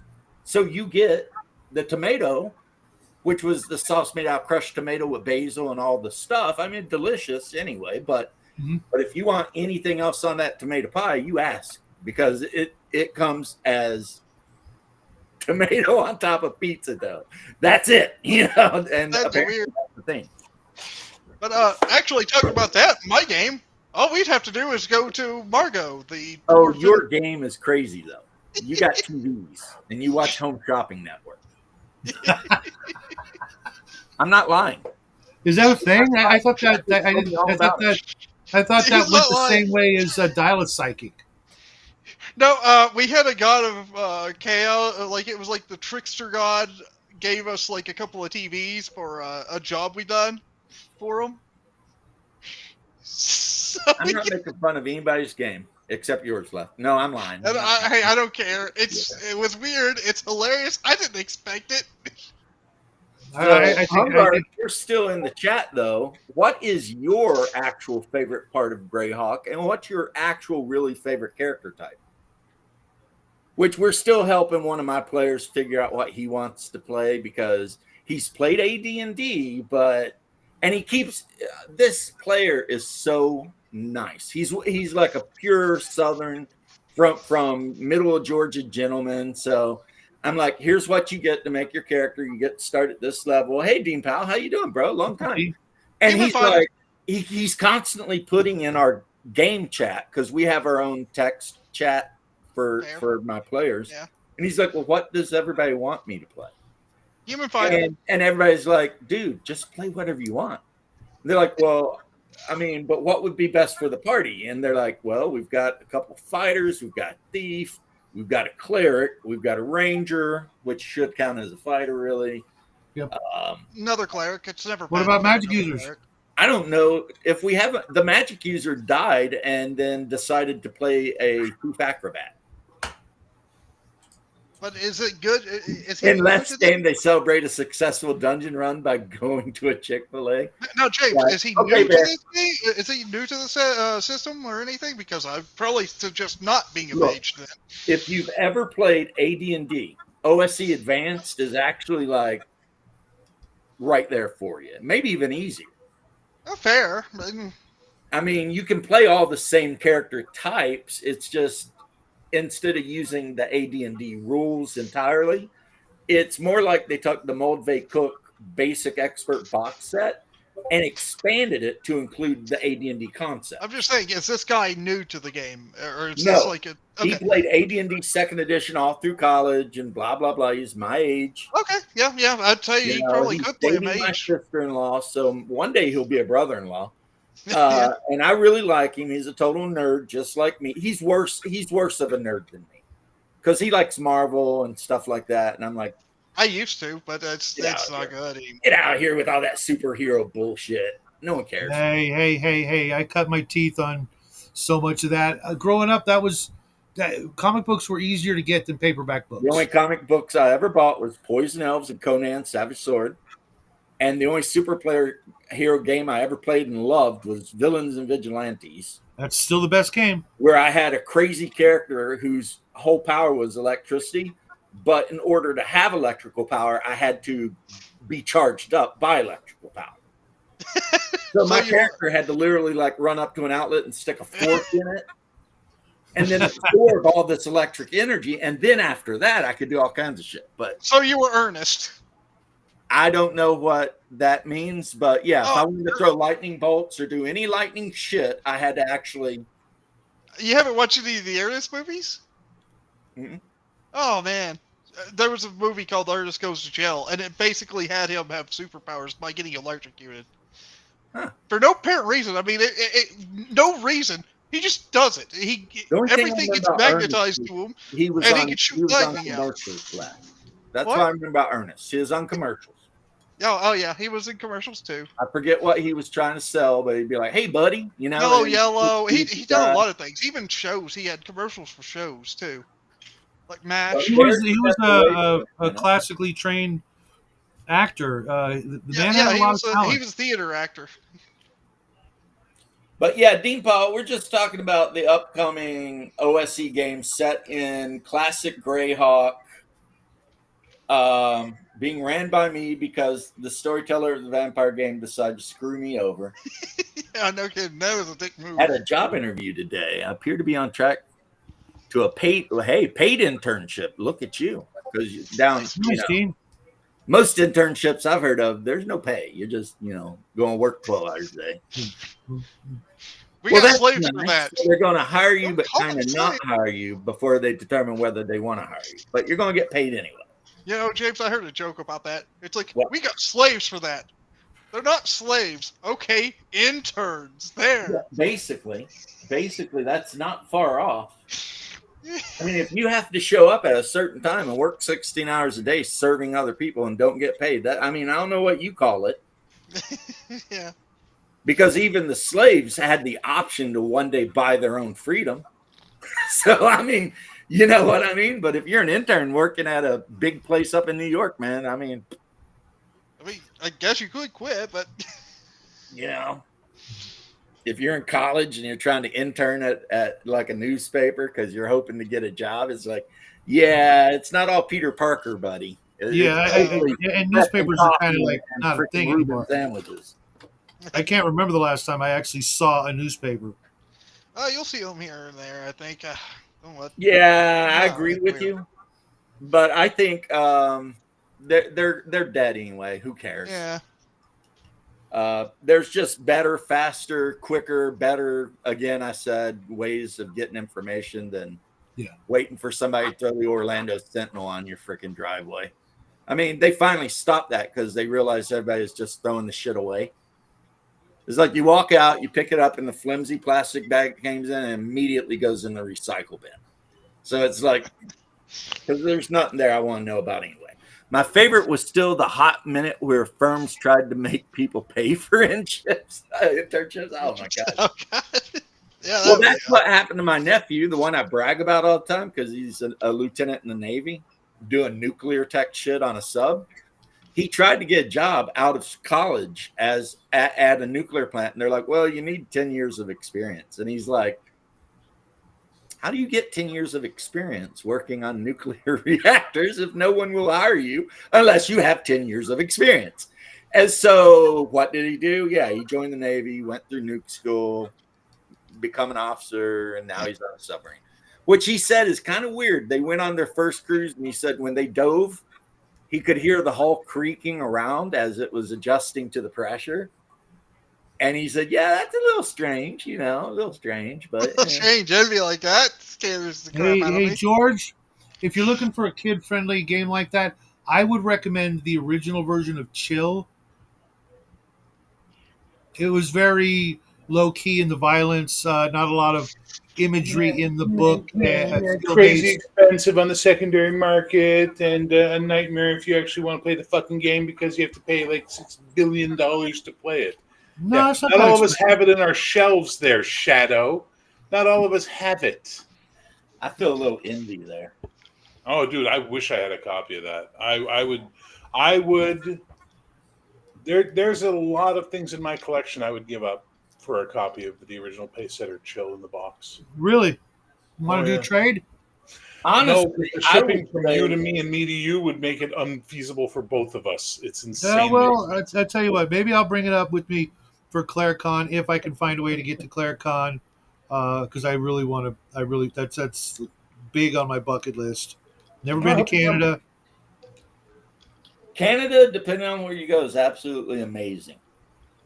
Well, where we're going, George Williams, which is just outside Georgetown, which is just outside of Toronto, is a really beautiful part of Ontario. It's insane. Maybe I'll have where I was, which Bear is always correcting me on because my memory sucks, is across the river from Detroit. James, Windsor. maybe I should go to Gay, North Dakota sometime. I mean, I never went anywhere else. But here's the thing, Leth. When you call us Gay, North Dakota, we don't let you in. Okay, I don't care. And that's what our border guards do now. They just look at you and they go, "Welcome to Gay, North Dakota." And if you go, they go, "Get out." Get out. You know what? I mean, Gay North Dakota was funny for a while, but now I'm just like over it. I'm like, okay, fair enough.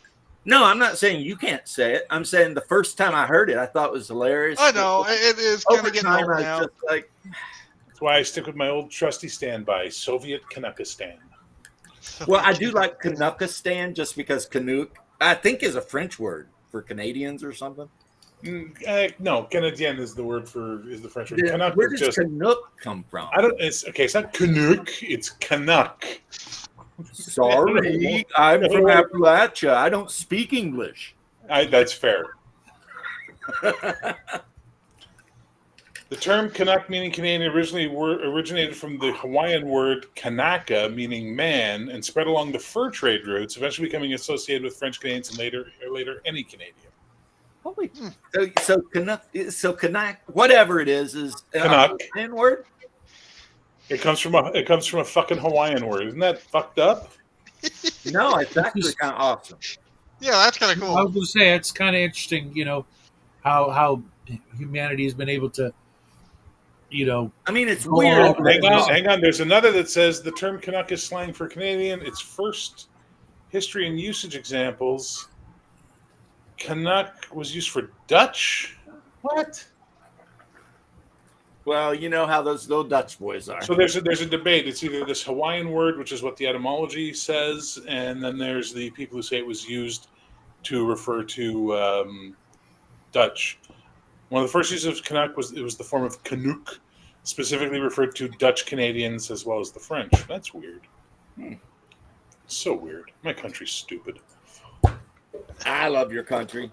We were in North Florida the other day, and lady struck up a conversation with me at the beef jerky part of the Buc-ee's, and And we were talking about something. I don't even know, nothing important, just beef jerky or something. And she sounded like she was from Minnesota. She had that, so how you doing? And all that. And I'm like, are you from the Midwest, like Minnesota? And she's like, no, actually, I'm from Canada. And I said, oh, it's nice to see you down here. How you doing? She's like, oh, and we're talking.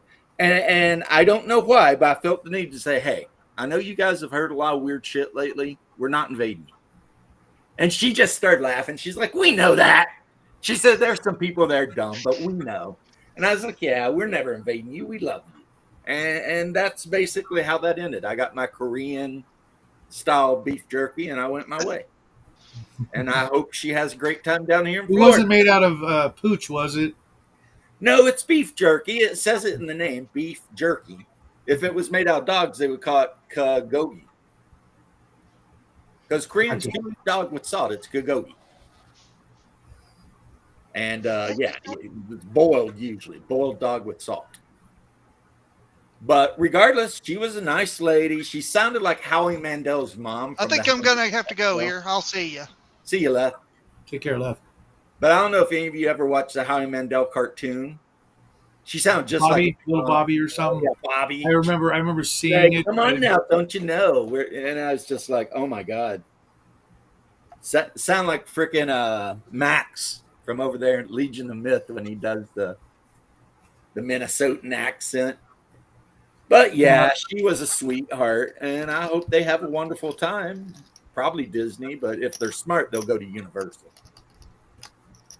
Doesn't Canada mean the village? No, the village in Florida means STDs. Because we have an area that's all old people called the Villages, and everyone there has probably got something really bad, STD. But when I used to work in the medical field, the thing we always thought was, hey, if you're 80 years old and you're waiting for Viagra Fridays, you really don't give a shit if you catch AIDS or any other thing. Because you're going to die already. I mean, before the AIDS can kill you, you're just going to die of something else anyway. SCTV is the best. We're way off topic, but I have to agree, SCTV is the thing. What is the tariff for letting Shadow into your country? Probably more than the Canadians are willing to pay. Hey. I mean, Shadow is a handsome-looking cowboyish guy, but I don't know if the Canadians are willing to pay too many loonies for him. Yeah. Now, what should be the question is how much would America pay To keep him out? for Canada to take him? That's Probably a the pretty real penny. question, like I'm sure it would be a high price. like Trump might get on the phone with whoever's running Canada now and be like, look, Shadow, he's the best you've ever seen, like no one else before. We're willing to pay you 25 cents American. That's like at least equal to half of your GDP. Take Shadow. It'll be wonderful. You'll have a great time, greater than you've ever had in the whole history of your country. The fuck are we talking about? Sorry, I left to make sure my food wasn't burning. What the hell did I miss? Take Shadow. Somebody said, how much tariff Shadow? would Canada have to pay for Shadow to go to ClearCon? And I said, no, it'd be reversed. Trump would have to be bargaining with the Canadian government how much we would have to pay. For us to take him off your hands. That's fair. And then I went off in my very bad Trump thing, but at least I got like his grammar down. It's the best ever, like no one's ever seen. Shadow's a guy. He's from California. I hear he's a good guy. It's a terrible state. Could be better. But anyway, we'll send him to Canada. Be a good trade. It's good for Canada. See, you do a way better impersonation of Trump. Thank you. And nobody beats Tony the homie. The best is, what's his name? Fucking Shane Gillis. Shane Gillis's fucking Trump is insanely good. Have you seen Tony the homie, though? Have you seen Shane Gillis? No, but Tony is this Chinese dude that's constantly trying to sell LCD signs. Oh, that Tony. Yeah, that guy's freaking hysterical. And every now and then he'll throw this orange wig on and just go into a Trump impersonation. Okay. And China. I love China. I love all the people in China. And he's in China. Yeah. He is? I thought he was somewhere else. No, he's in China, and he speaks 5 languages. He's done commercials in German, Spanish, Vietnamese, Korean, but he lives in China and he's the advertising head of LC Signs, which will custom My make. favorite videos of his, or the shorts or whatever, are when it's like some you know, millennial chick, talking about how, men need to step up, or some nonsense, and he just freaking just floors them with, not giving a fuck about That anything is he has. his marketing genius. Like when you have, what would you do if you knew 5 women, and he cuts them off. He's like, I don't know 5 women, but anyway, welcome to LC Signs, or Yeah. and it's always something like that. What would you do if you had me in your bed for 30 minutes? I don't own a bed, but welcome to LC Signs. And like, so he'll take some wild shit, Mhm. respond to it in like a crazy way, and then immediately go into trying to sell you a sign. And I've gotten to the point where I know the whole pitch. He can have a sign ready to go in a week. They ship them really well anywhere in the world. They're well packaged. They got 5-year warranties. He teaches. Yeah, you I might pick one up for sign is back cheap. here, because what I've got is kind of, Yeah, I it's don't always know how good. expensive they are, but I mean, if I were in a setup where I could have a giant LCD sign by me, it said DM James. Some of them are pretty nice. I gotta I admit. just checked this guy out, Tony LCD. Yeah, Not bad. Not bad, Trump. Not bad. He Not gets bad. to China, because that's how Trump says it. China. But I'm telling you, I love China. fucking Shane Gillis, it's insane how good his Trump is. He did this one, was Trump at speed dating. Could smell you when you walk to the door. Smelly pussy. That's what I said. It's so bad. But he's on spot. They did what's that, Kill Tony? Where they had him on and another guy doing Biden, and they were like the judges on the panel, but it was him and Biden. Fuck, it was funny. I love the AI where you got all the presidents playing D&D.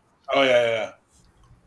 So it's like President Obama, President Trump, President Biden, and then like sometimes it's like Ben Shapiro as the DM, Or Joe Rogan. or Joe Rogan or whatever, Yeah. and they're just going off at each other, and Trump's always trying to run everything, and Bear's like, no, calm down there, Don, we can, and Biden's snoring and shit, and they'll be like, wake up, Joe, what, I cast fireball, it's like, no, hold on.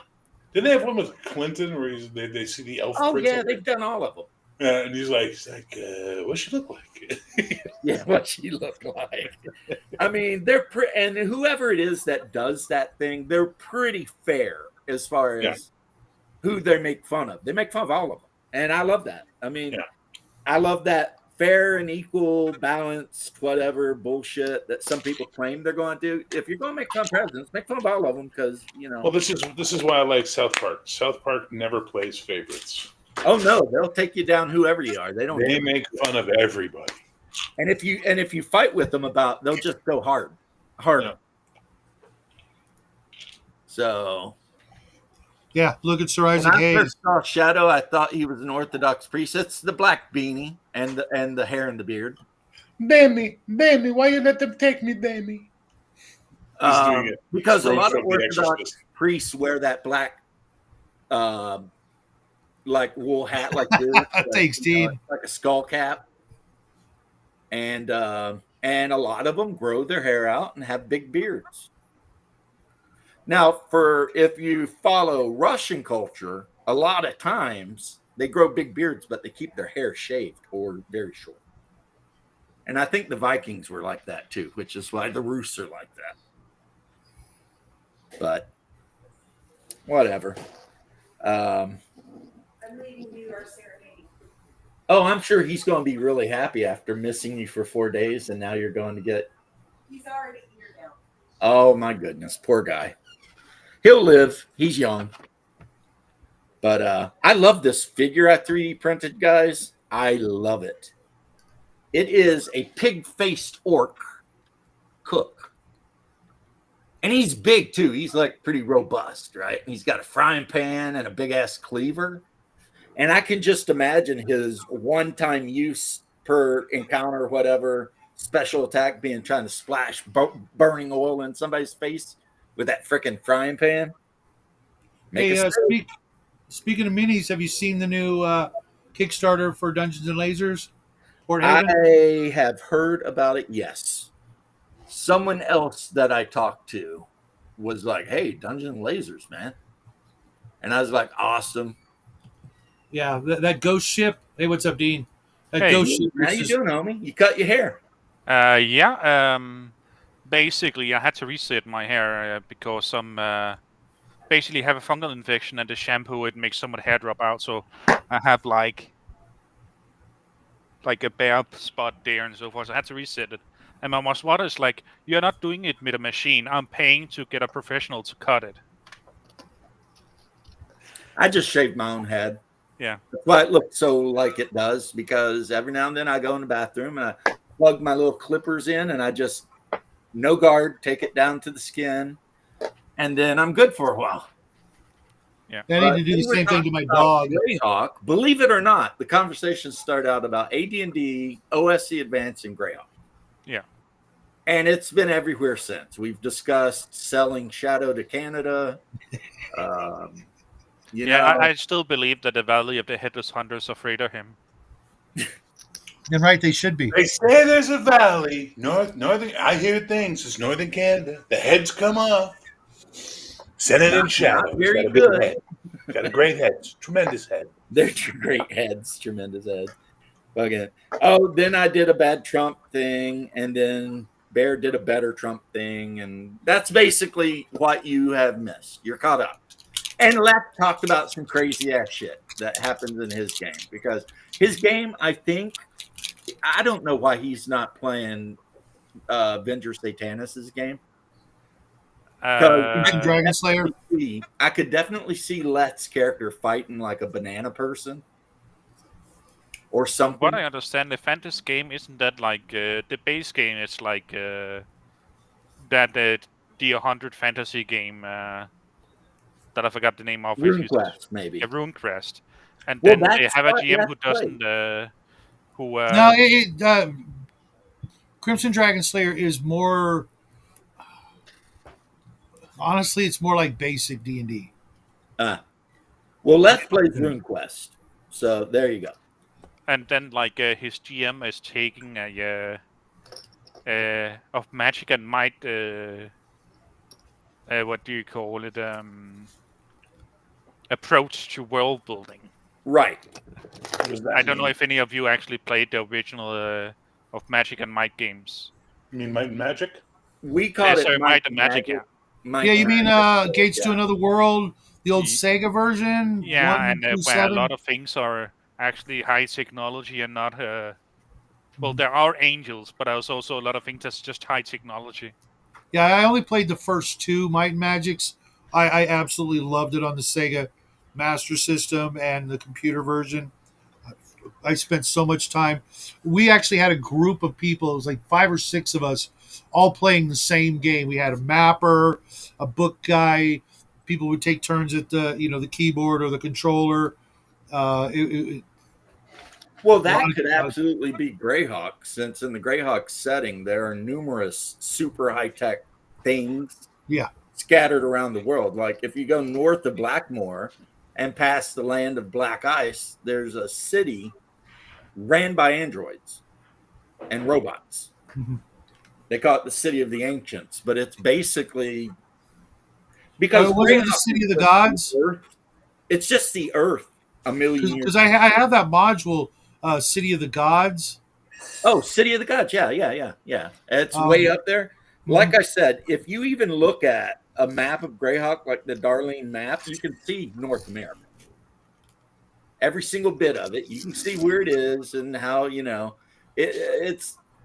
is what it is. It's Greyhawk is actually the future. There's a crashed spaceship in the Hell Furnace Mountains that if you map it all out, it kind of looks like the Enterprise a little bit. Oh, and there's Barrier Peaks. Oh, in the Barrier Peaks. You're right. It's actually Journey to Barrier Peaks, right? Expedition. And then you've got the Egg of Coot, which is some weird shit. And you've got that artifact, the Wondrous Machine of Qualish or whatever. Lum the Mad. Yeah, which is like you got levers and buttons you pull and it does crazy. And the Mighty Servant of Luco. and Yeah. what's that? That's what Gygax is Rosie leading O'Donnell on put Jack on Vance. ice. Just saying. And then there's that giant freaking Phantom of the Opera freaking keyboard, musical instrument. Yeah, there's a lot of it. An And, organ. Well, yeah, and of course there's the freaking it's like a barrel shaped thing, and if you pull the levers, apparatus of it's a Quash, the lobster giant head, lobster, not lobster, giant crab. and it can go underwater and do all kinds of crazy shit. I Get the mean, yeah, clamps. he's got the clamps because Gygax was a Jack Vance fan, and Mhm. Jack Vance's Dying Earth is literally like a million years in the future. Yeah. So, and if you can see it in the setting too, when he talks about like the invoked destruction and the reign of colorless fire. Well, what's colorless fire? Radiation. And the way back before anybody knew anything, there were great kingdoms and they start throwing down with magic that the current people of Earth cannot even conceive of because it wasn't magic. Yeah, sounds a They little like my basically God Wars made 18. shit out of each other. And, And James, technically, colorless fire is not radiation. There are actually some gases when they burn, you can't see them. yeah, but the reason I say that is because all heat is radiation. Oh yeah. Fire itself is a form of radiation. It radiates heat energy. TSR and Gygax weren't the only people that made a lot of. This is Misty Isles by We Warriors. It was one of the first three modules ever written and sold prior to TSR ever doing it. And all three of these, like the very first encounter in this one, is a dwarf with a submachine gun. So, like high tech stuff was a big part of white box era D&D. If you look in the encounter tables, there's Martians and androids and all kinds of crazy stuff. From That's a little bit wilder than Oerth, but I'm just saying you can tell where Oerth comes from. Well, that's what. And also, that's, I have to correct white box. myself. No one actually knows exactly scientifically what fire is, but fire radiates heat, radiation, and that's why when you are dealing with a structure fire, you have to put up water curtains on either side of it if there's houses close, because the heat from the house that's burning will go through the windows of the other house and light their curtains or their everything on fire. Invisibly, like I said, you don't see it, but it's there, and it will cook your ass. Of course, the worst is steam, but we've been down that road, so we can leave that alone. But yeah, if you get into a good bit of steam, it'll cook you right in your suit, no matter what. No matter how high the suit is rated for temperature, for some reason, steam will just boil your ass. Yeah, right. I mean, The dragon turtle from D&D. That's what its breath weapon is, and the damage is freaking. It would be staggered. because steam is the most efficient carrier of heat energy. Hey, Bear. Hey, Look Bear, at is that, it your bud. birthday or was this just a random effect? It's picking up the this on my shirt, Ah, which causes these effects. But I think they're still on. I try to turn them off, but they won't. But I can also do this one. There we go. Yeah. And then if I do two thumbs up, with noise, there we go. No, jeez. And I can Check do you out. this. And I can send you all the love in the world. And Can then you when do Shadow this starts and, talking about his gay pirates of Buttwater, I can just do this. And it'll, hang on, right? It'll show my feelings about that whole thing. So that's perfect. Hey, I can't say anything about gay pirates of Buttwater. One of my favorite adventures was written by a dude that is You know now what? a woman. Sorry, that's wrong. I said it wrong. It's Butt Pirates of Gay Water. I'm so sorry. Okay. And I couldn't remember her name, but they're the ones that did like the Black Tower or whatever it's called. The Jaquel Janae's? Yeah, that module is The hot two garbage. towers The and number the K, buried, whatever. but you can only Yeah, see, like, it's the top Dark of Tower. them. It's the Dark Tower by Judge's Guild. And then there's the two groups on the inside, like Anubis and Set. whoever, yeah, and you go down the tower and you think you're going down a dungeon, but actually it's just a tower that's been buried. Yeah, it's hot garbage. That module It's is hot garbage. You heard it I here love first, that folks. module. I mean, it's not Really? as good as Keep on the Borderland, but it is a good adventure. Yeah, you want to talk about hot garbage? Keep on the Borderlands. Oh my God, Bear. I think the best thing Judges Guild ever did though was Teagle Manor. If you've I never hear been to some of that, their Didn't they do Invincible something? the, yeah, the, City State of City of the the Invincible Overlord. Yeah. Yeah, yeah. Good luck finding that one. I don't even have that one. yeah. Gygax was a huge fan of that. So is your buddy Double D. He just did a video on it.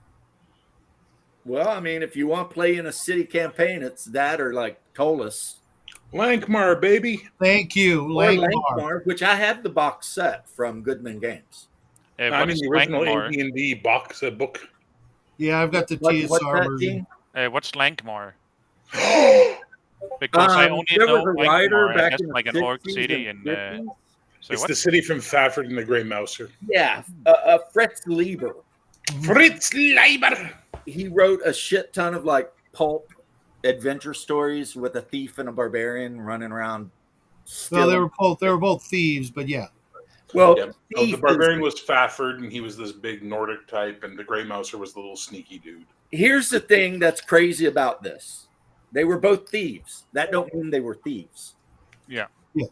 Well, they were also It the just meant greatest they did swordsmen. thieving because thieving is an act, but also in D&D a class. Yeah. You know, I mean, pimping just the whole argument that it should never been a class. It should have been like a proficiency or something like that. Yeah. Well, games do it exactly that way, where if you want to be a thief, you just buy like stealth proficiency, freaking whatever, and then you go stealing. Yep. Or if you're a big ass barbarian, you can just strong arm rob people. You know, I mean, because if you run up on somebody with that greatsword and say, "Give me your money," I mean, you know. Yeah, most people forget that Fafford and Grey Mouser were also the world's greatest swordsmen. And not only that, but the Grey Mouser had trained in his youth to be an apprentice mage. Yep. He was going to be a black Nice. wizard. Yeah, he What was is going to that? be a wizard, but then some people from the city of Lankmar, it's RuneQuest. The Oh, people okay. from the city of Lankmar, like some noble or something, sent his soldiers out to kill the wizard that was training the Yeah, mouse. yeah, and his girlfriend who. Yeah. Those characters, it's amazing because like Fafford was kind of a bitch, kind of a cuck, if you will. Yeah, a little bit. And their girlfriends were awful human beings for different reasons. Grey Mouser was the last guy you would trust with anything unless your name was Fafford. And Yep.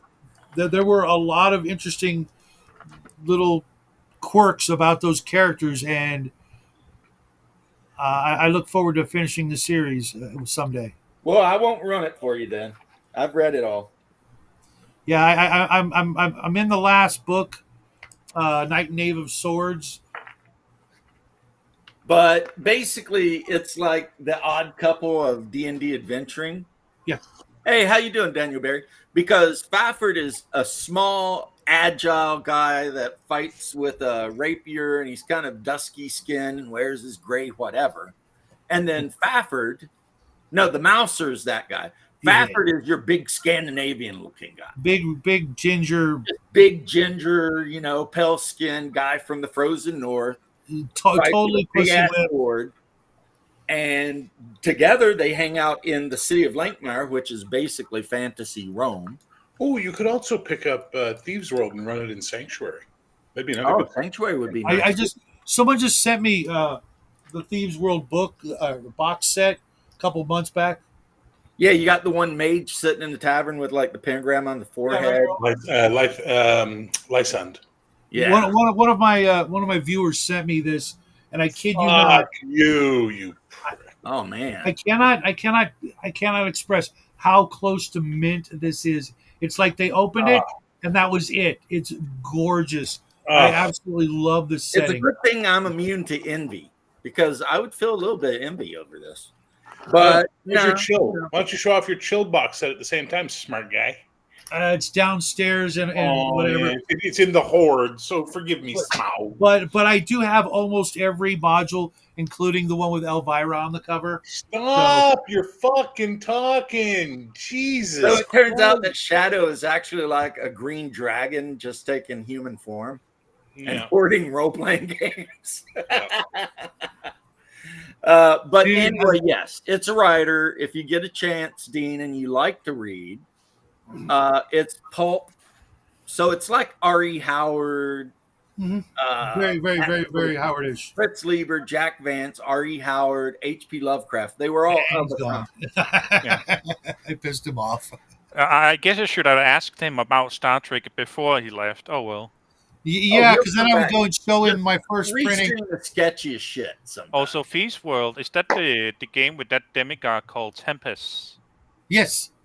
Okay, I kind of Tempest know what it is. Also a The demigod. books are really good. The books are Forgotten like that. written by a bunch of different authors. Exactly. I'm trying to do the same thing that because they copied what Lovecraft and Howard and Smith all did. They wrote, together, sharing each other's ideas look in the at shared you. world.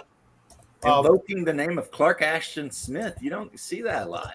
No, Next, you'll start talking about Darby and Lord Dunsany. Yeah. we just read the mage with the pentagram on his forehead is I actually always thought that was a hard. female. That's a really It male. is, but it's Lythan. But Lythan is pretending to be a man. Yes. So when you So hear I all was these, right, when but you hear all these grognards sitting around going, "Why is there trans stuff in my modern?" There was, Motherfucker, that and shit's been there. there's an interesting. Shakespeare, stop. There's I'm sure you remember the interesting scene where that character had to pretend to get it on with that woman. And even before that, there was So the she's a scissor wizard. and I hate to invoke this name, but Marion Zimmer Bradley had Great all character. kinds of crazy shit before she and her husband got in that awful Yeah. trouble. They were awful human beings and the awful things they did. What to did children. Marion Zimmer Bradley do? I didn't know she had done something. She and her husband were rapists. What? Whatever. They Oh, were. Here's the problem, though. Some of the Dude, best art in the world was hate made to break by it to some you, of the but worst she people. was an awful, monstrous human being. Like if you start only like reading stuff by people who were saints, you will only be able to read the books written by the saints because everyone else is sometimes a scumbag. Yeah, and it seems like the unfortunately crazier they are, the better their books are. there's a huge Not that I'm defending their acts. I'm not. I'm just saying. absolutely. There are a lot of people in the sci-fi fantasy world that have some really ugly skeletons in their closet. Marion Zimmer Bradley's issue was not that she was actually a participant, but that she knew. Oh no. She was. In 2014, Moria Graylin, the daughter of Bradley and Breen, accused Bradley of sexual abuse from the age of 3 to 12. In an email to The Guardian, Graylin said that she had not spoken out because she thought her mother's fans would be angry at her for saying anything against someone who hadn't championed women's rights, blah, blah, blah, blah, blah, blah, blah. Yeah, it looks like anyone all that's a champion of women's rights is untrue. Yeah, by championing women's rights, she meant, raping women. I'm Including just her own saying, we all know the joke about the male feminist. Mm-hmm. So, and it was I used to read the Darkover books back in the day. Oh, they were great. And it was the first time I found out that there was such a thing as lesbians because she wrote about that quite a bit. Yeah, I'm jealous with you all people. One upon a time, you didn't know gay. Okay, let me rephrase that. By the way, you may want to take that old people comment back too, young fuck. Hey, I'm only 33. I can live with it. I know. I would guess you're at least 40, dude. Right? No, Make your point. Make your point. To be fair, I do look old around here. Anyway, when people like 40, 50, 60 say like, "Oh, we didn't like learn what lesbians or gay people were until like what do you call it? They were like 12 or higher in age." Like that's unbelievable for me because like, yeah, I grew up in the 90s. Yeah, but you also grew up in Europe. Yeah. And, I'm sorry. Hang on. The best porn we were getting in the late 70s and early 80s was the European stuff. That was the stuff that was always like, what the fuck's going to happen next? Okay. Yeah, it was weird too because, like, growing up in California, even at an early age, I knew there were, gay men. Yeah, Miss Gun Scheiße. Anyway, but no, for real though, I knew there were gay people like when I was pretty young because one of the guys that ran AD&D for my brother and me and a bunch of our friends was gay. Right, but I didn't know that Not women that did. he ever hit on us, and I never saw him kissing anybody. But I mean, he said that was a thing, and we were like, oh, okay. I mean, Listen, it I was grew up kind in of like no one used to care. Where I lived the other at big that thing. time, no one gave a shit. That was the big thing. I grew up in Quebec, which is like the most liberal European part of Canada, right? So it's very, very, the French culture here was very, very sexualized, highly sexualized. So when I was young, we'd watch French TV and, we'd see shit that you would never see on English TV. So I knew about gay guys and lesbians and sex when I was like 8 years old. It was like, it's the way it is. It's no big deal. Whatever. I wasn't. I will it make wasn't one when I was argument with 14, you, man. though, Bear. What's that? Lysandra or whatever is not trans. Lythand. Lythand's cross is She's trans. cross-dresser. There's a difference. So it's not. It's transvestite, not transsexual. Right, cross-dresser. Yeah, transvestite. Yeah. And back in the 90s, they were just fun. You went and watched them. They'd flounce up and down a stage. You got drunk. I mean, they were just fun. And I don't even remember a sexual connotation to it. Oh no! All Like you go to sex the drag was show fun and until 2014. Do you understand? 2014 is when sex stopped being fun, and sex became this fucking badge and all this other bullshit. But we're not going into that. And I'm angry at everyone who convinced me to go look at X again, Twitter, because I had avoided it for years. So every day I go and I just scroll through my feed, and I think on my other channel, my Bear Cave channel, I'm going to start a new show where I'm just going to scroll through Twitter and watch shit and react to it because it's fucking insane. I haven't posted on Twitter in I've never been on X or Twitter, and I'm going to keep it that way. I literally because I have I follow very few people, so my feed's all really weird and disjointed, right? So Twitter I went will make you an evil person. Well, I went from some sort of D&D thing to students fighting with their teacher to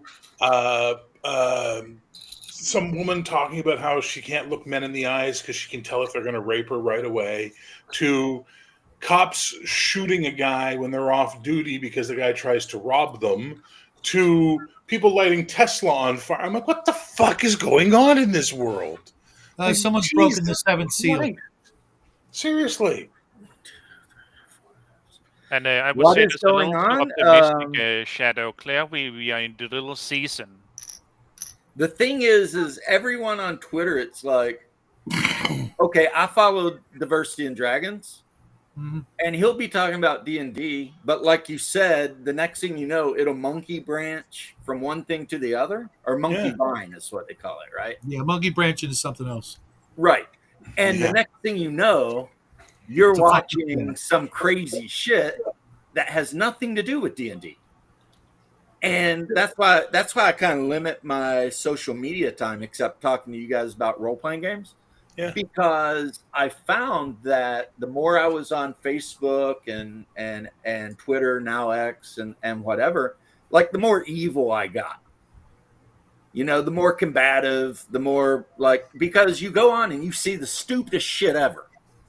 And if you're the kind of person that's bull baited easy, then you feel like you got to step in and say something. And then, of course, some other idiot's got to say something. And next thing you know, you've wasted 6 hours of your life arguing over something that ultimately you didn't care about anyway. Yeah. Because you just wanted to go on and see what your friends were talking about with D&D. Yeah. And it becomes something stupid.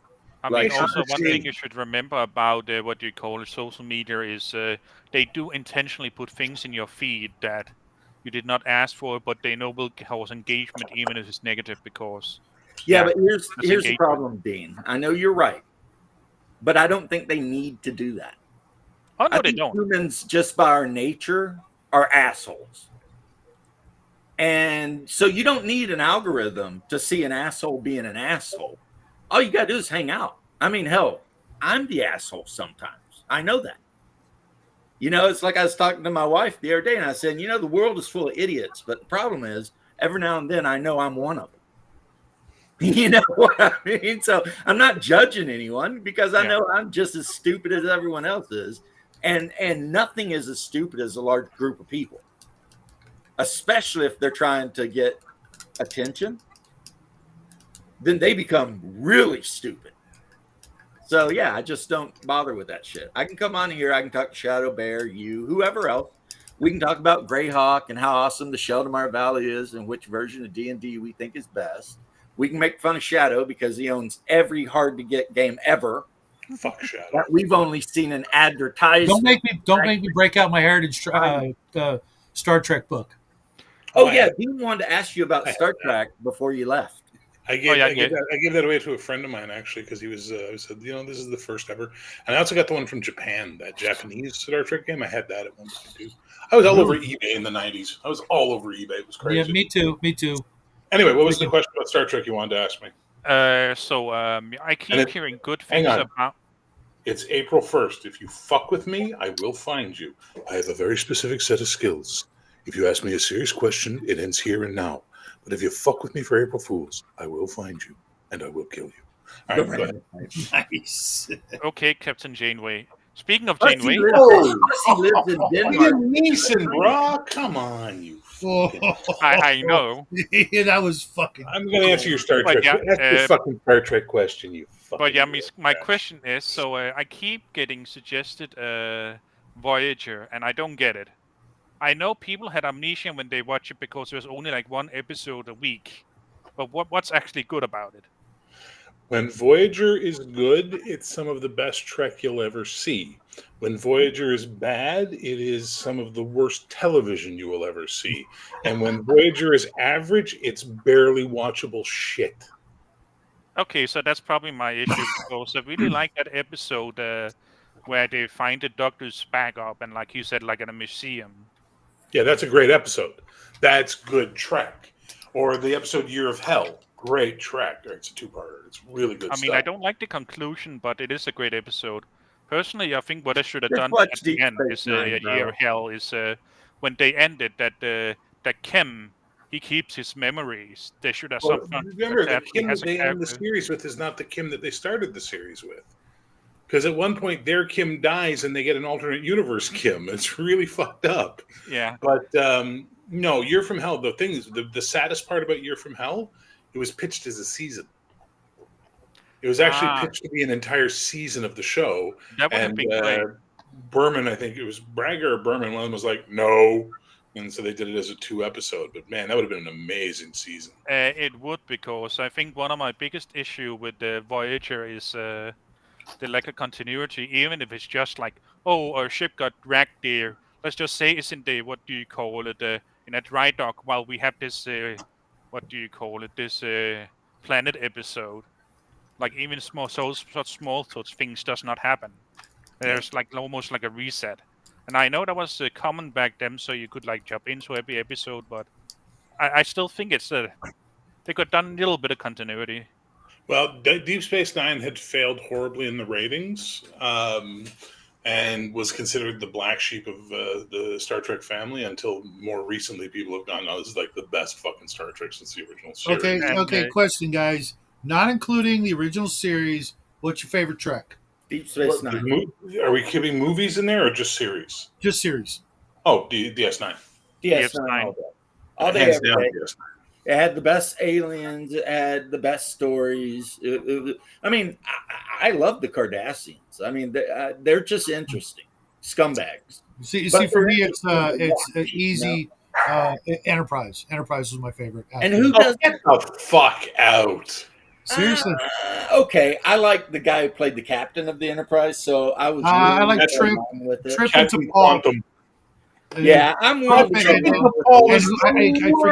Jolene. They violated the fucking Vulcans because they wanted to have a Trip and Tripal fucking relationship. So suddenly female Vulcans have Ponfar. But if you go back to every previous mention of Ponfar, it is something male Vulcans must endure every 7 years of adult life. You got to admit, she was like the smokingest, hottest woman in all of Trek. Fake tits. I hate fake tits. No, 7 of 9 was a lot hotter, and she I really. No. Give me not on my bluest day. I still think it's funny, the conspiracy that like 7 or 9 is the reason we got Obama as president.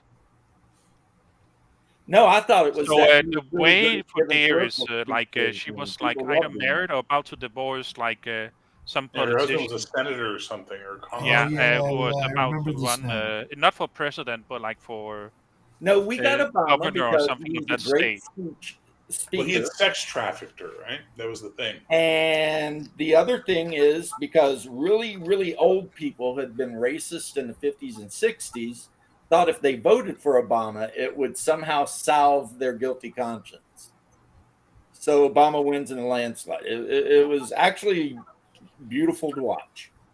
I mean, Even there though is I don't agree with his policies or any of that shit, and I will I hate the son of a Mike, bitch, so I got nothing good the to say about perfect anything. storm. I mean, it's like every old woman over the age of 60 voted Obama. Because back in the day, they'd probably been assholes to black people when they're kids. So they're like, or got caught fucking a black guy and then made improper allegations against him, because that's what they would do in those same days. same thing. You just specified the assholiness. I don't know. I think there is a few more steps to being an asshole or racist to someone or accusing them of rape. I think Here's the there's thing: not every no, asshole. no, Dean Powell, you grew up in the '90s, but every rapist is an asshole. Hang on, you grew up in the '90s, Dean Powell. You need to put your brain back to 1950s America, where some white girl says she got raped by a black guy. What happened? They got it wasn't a court case. It was a bunch of fucking Yahoo good time rednecks got together, and they were called lynching parties. Oh yeah, I still agree with that. That like I just saying that like You agree with that's consequences. That's not what he meant. Just being racist. English is a second language. You don't agree with that. Come on, that was fucking hysterical. Come Whatever, on. you fucking gay porn producer, shut up. What? I like Come on, you all laughed. You hated yourself for laughing, but you still laughed. Andorians. The Andorians were amazing, and I loved every time they showed up on Enterprise, because it meant Captain Quantum was going to get his face punched.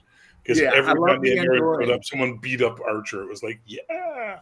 Like in the Star Trek MMO, my character is an Andorian, even though I'm in the Federation. It was a good series. I tried watching not Enterprise, Next Generation about a year ago, and I hated every second of it. It was just I don't know what my friends and I saw in it back in the day, other than that was like the only game in town. You probably have amnesia of the first season. Don't remember much about the second season, and then it was good in the third season because they started. Season 7 ruined everything good about it, as far as I was concerned. Well, everything after season 5 was garbage.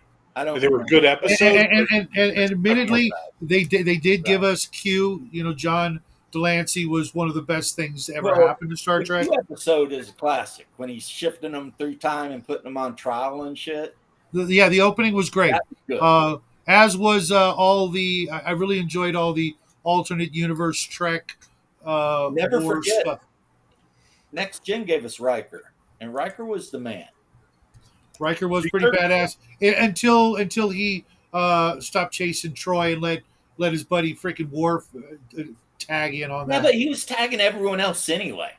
Yeah, but Riker could show up to the freaking bar with a weird silver earring decoration and all kinds of. Looking like Liberace picking chicks up. That was Riker.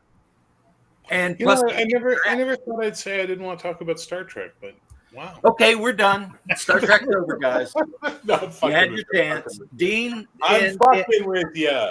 In the past, or the conclusion though is that the Janeway stuff is mostly sucks. Deep Space Nine is mostly really good. And what's crazy is Bear's right. When DS9 came out, people were pissed. Yeah. They're like, what's the point of a Star Trek thing where no one ever goes anywhere? Yeah, wasn't it kind of like also competing with Babylon 5 at the time? Yes. Basically, people had concurrent ideas, yes. Hey, baby. And I heard a lot of talk that it was, from people I knew or whatever, that it was just like they were just the same fucking thing, but different universe. There's a lot of discussion about that, but it turns out it's not true based on timelines of presented ideas. So. Mm-hmm. It's nice to accuse them of stealing Babylon 5, but they didn't steal Babylon 5. No, but I mean the similarities between what the setup of the show. They're both space stations, and So one of the things, if you work long enough in Hollywood, you learn this thing. It's called parallel development, And Oh, then no, there's a I'm very aware of it. strange thing that fucking happens where suddenly an idea enters the zeitgeist, and suddenly 3 films come out about the same fucking idea, and nobody knew each other was making a film about that. Yeah, Or like when Right, Backdraft sword and sorcery. when Backdraft came out, there was another like 2 or 3 firefighter movies at the same time, right? Or all the volcano films at one point, you know. Right, stuff like Dante's that. Peak Chicago and- Fire. Because anytime I'm sleeping, my wife used to watch that shit, and when the tones would go off, I swear to God, I had a heart attack every time. To be fair, you are have been a firefighter, so Yeah, I'd be sleeping, taking a nap, and she'd be watching Chicago Fire, and you'd hear the engine 51 rescue, and I'd jump out of bed, my heart rate would be 110. And I finally told her, I was that like, is an awful way of like, Mom, I don't want to go to work, or I don't want to go to work today. well, I I have just my told her metaphors she's mixed up. not allowed to watch that shit while I'm asleep because She was kind of cool too. Rolaren was kind of hot. Jump up and run to the truck. So I'm laying dead asleep in my bed, and I hear those tones. I'm up, and now I'm like, boom, boom, boom, boom, boom. You're going to kill me, woman. So she don't watch that anymore while I'm sleeping, at least. When I'm awake, it don't bother me because I know what's going on. Yeah, George, I'm probably one of the only people who also Rowan Riker hooked up. So Riker, Rogue was supposed to be the star of DS9, right? Because Michelle Forbes was on TNG season 5, Ensign Rowe. There's a lot of talk backstage that basically Gates McFadden and Marita Sirtis were kind of cunts to her because they were threatened by the idea of a new female joining the cast, right? Because they felt they would lose screen time as a result. So she was not enjoying the experience.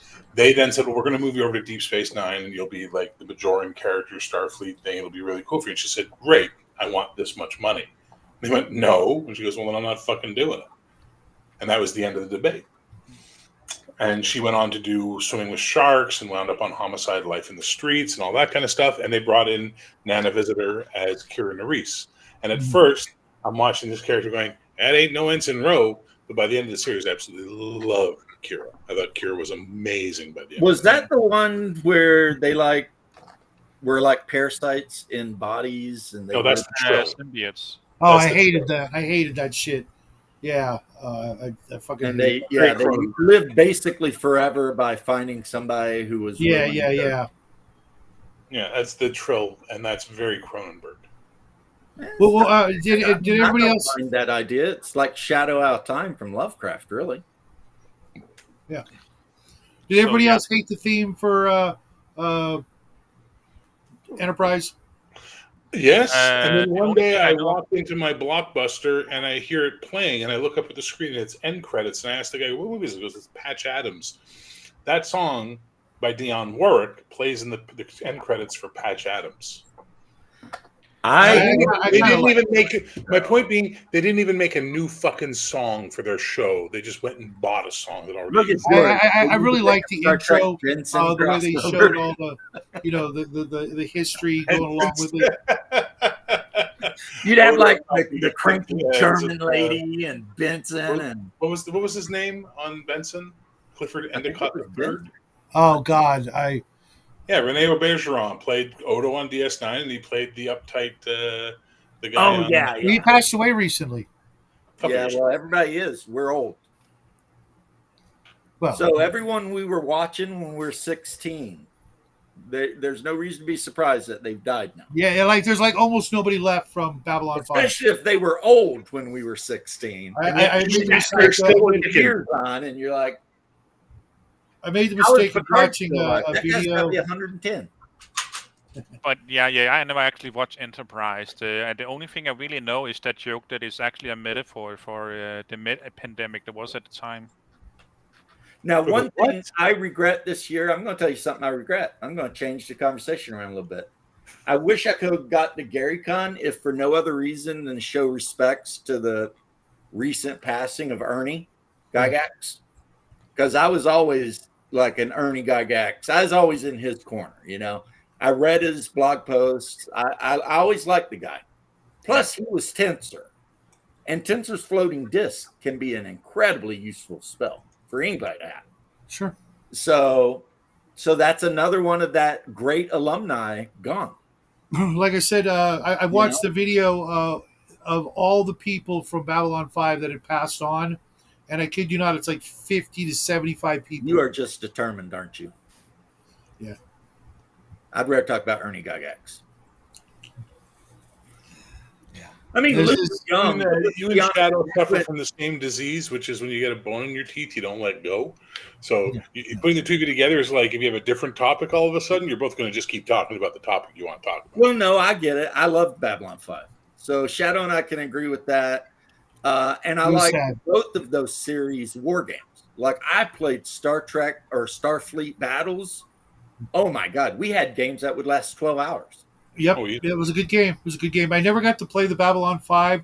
I owned all the miniatures because I was It just was buying pretty stupid good. shit. I mean, and plus you got to paint up those like, the Earth destroyers with the rotating. I've got one of those. That's I've got a good. white star. At one point, I had like 10 white stars because I bought like lots of other people's collections of minis.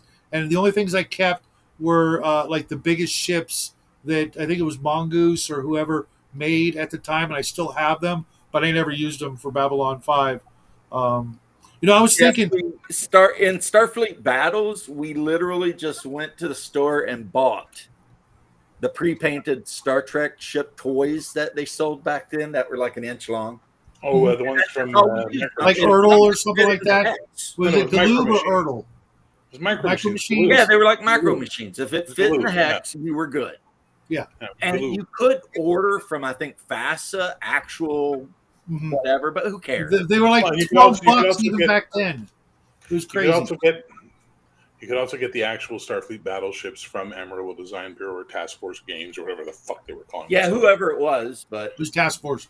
there were games where like you'd be getting hit, but you'd be putting all your power into shields and maneuvering away, and then like it's like you're like whatever facing you've got full shields except for enough for damage control. So your ship would just go down, but then come back and then go. I mean, like you'd suffer. It was a very interesting game. That's where I learned that Klingon birds of prey, if they get the jump on you, they're really nasty. But if you can survive it, they can't keep up with you. We were talking about this just the other night, how the Klingon ships, they actually could separate, like the saucer section in Enterprise, but the original Klingon ships, the fore section of the Klingon ship could separate. The boom. Okay, whatever it's called. I don't remember any of that. I just remember that if a bird of prey, the little one, dropped out of stealth and dropped torpedoes on your ass, you were praying. But if you could survive that, These balls. does bear take bare knuckle boxing? He probably has. But anywho, if you could survive that big front-loaded damage that they could do, kind of like the Romulan bird of prey with the plasma thing, if you lived through it and you could run away and put all your shields facing them and damage or hit them from behind, you could end up just wearing them out because I had this one game. Best thing, their ships had a lot of power and good damage control, and you could just be like, okay, I'm maxing out my aft shields and moving away and just wear people out that way, at least in my experience. But I'm sure everyone else's Starfleet Battle. I'm pathetic to you because somehow you can't even escape BattleTech in your Star Trek. Someone always take miniature to you. Oh, I'm telling you, I love Star Trek, and they're killing me by just talking about the miniatures. Fucking. Oh, you didn't like Starfleet Battles? I Starfleet fucking Battles hate miniatures. I've always said this. Well, Yeah, Bear, the the original Starfleet Battles was a chit game. No, counter. really? Tell me of the days of the old Magic when I was there, Shadow, please. You just reminded me of Don't something. quote to me the old magic witch. I was there. Check this out. I just realized the other day, like we're like, since there's like almost nobody left from the very first generation of this hobby. Like we're cask. That's basically it, really. Yeah. Right. We're it.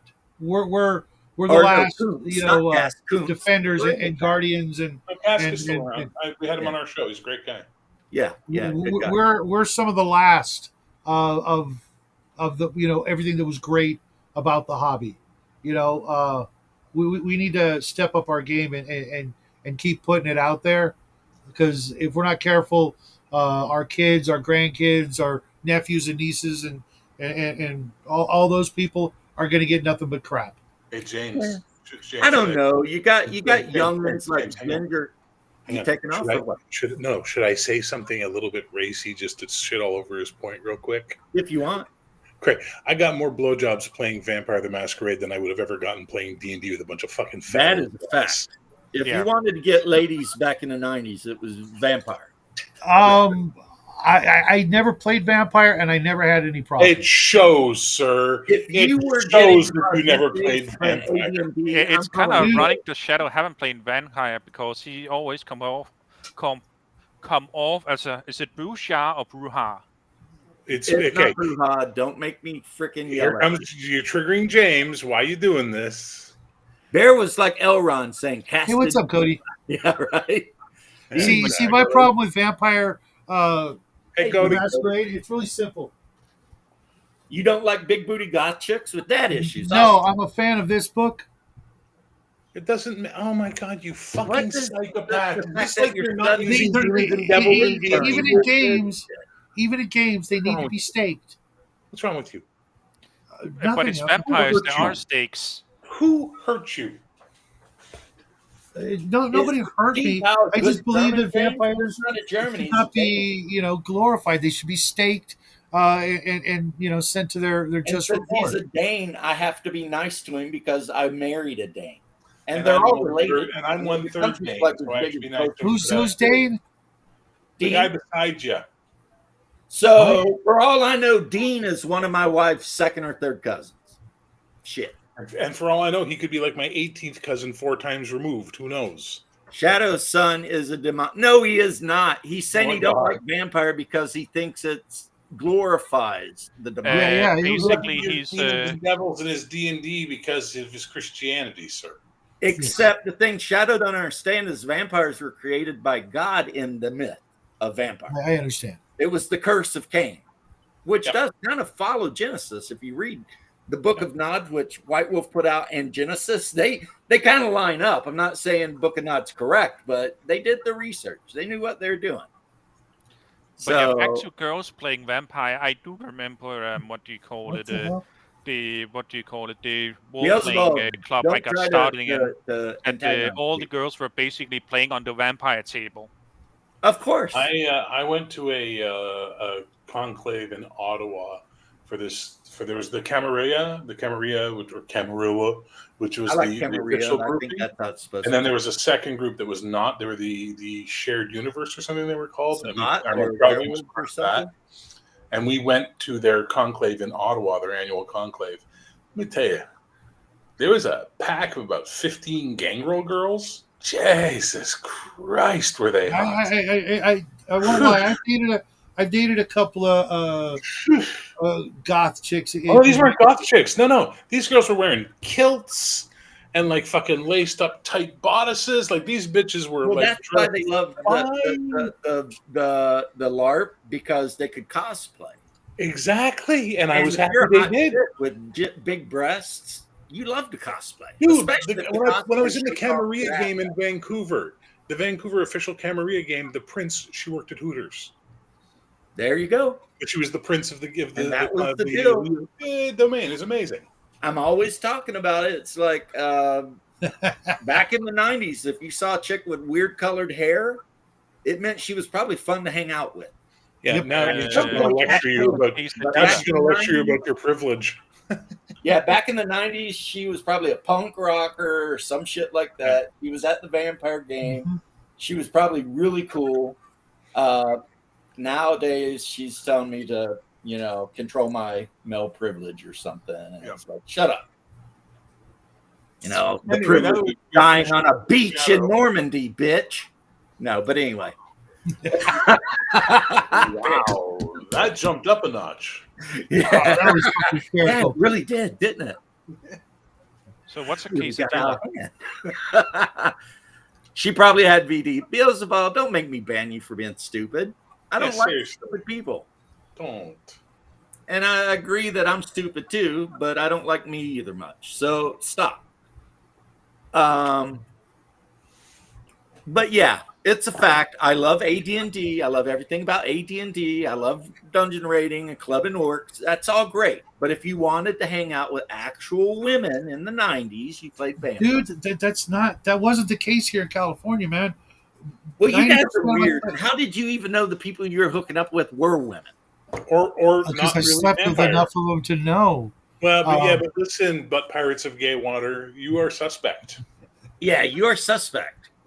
If you one of tell these me days, that I'll you show got you. a BJ One of from these days when we're not on England, camera, I'll that show you some doesn't say pictures. anything to me. I'm just saying, you have your passport's been stamped to Thailand many times. That's all I'm saying. Anyway, No, I as did date long a as Thai you girl, don't but I've come never to been to them, Thailand. it's not gay, so whatever. And everybody knows better than to go to Thailand. You go to the Philippines or Vietnam. That's what I'm telling you. It's only gay if you kiss. No, actually, my gay roommate told me it's only gay if your balls touch. There you go. I would trust him. He probably knows. He would know.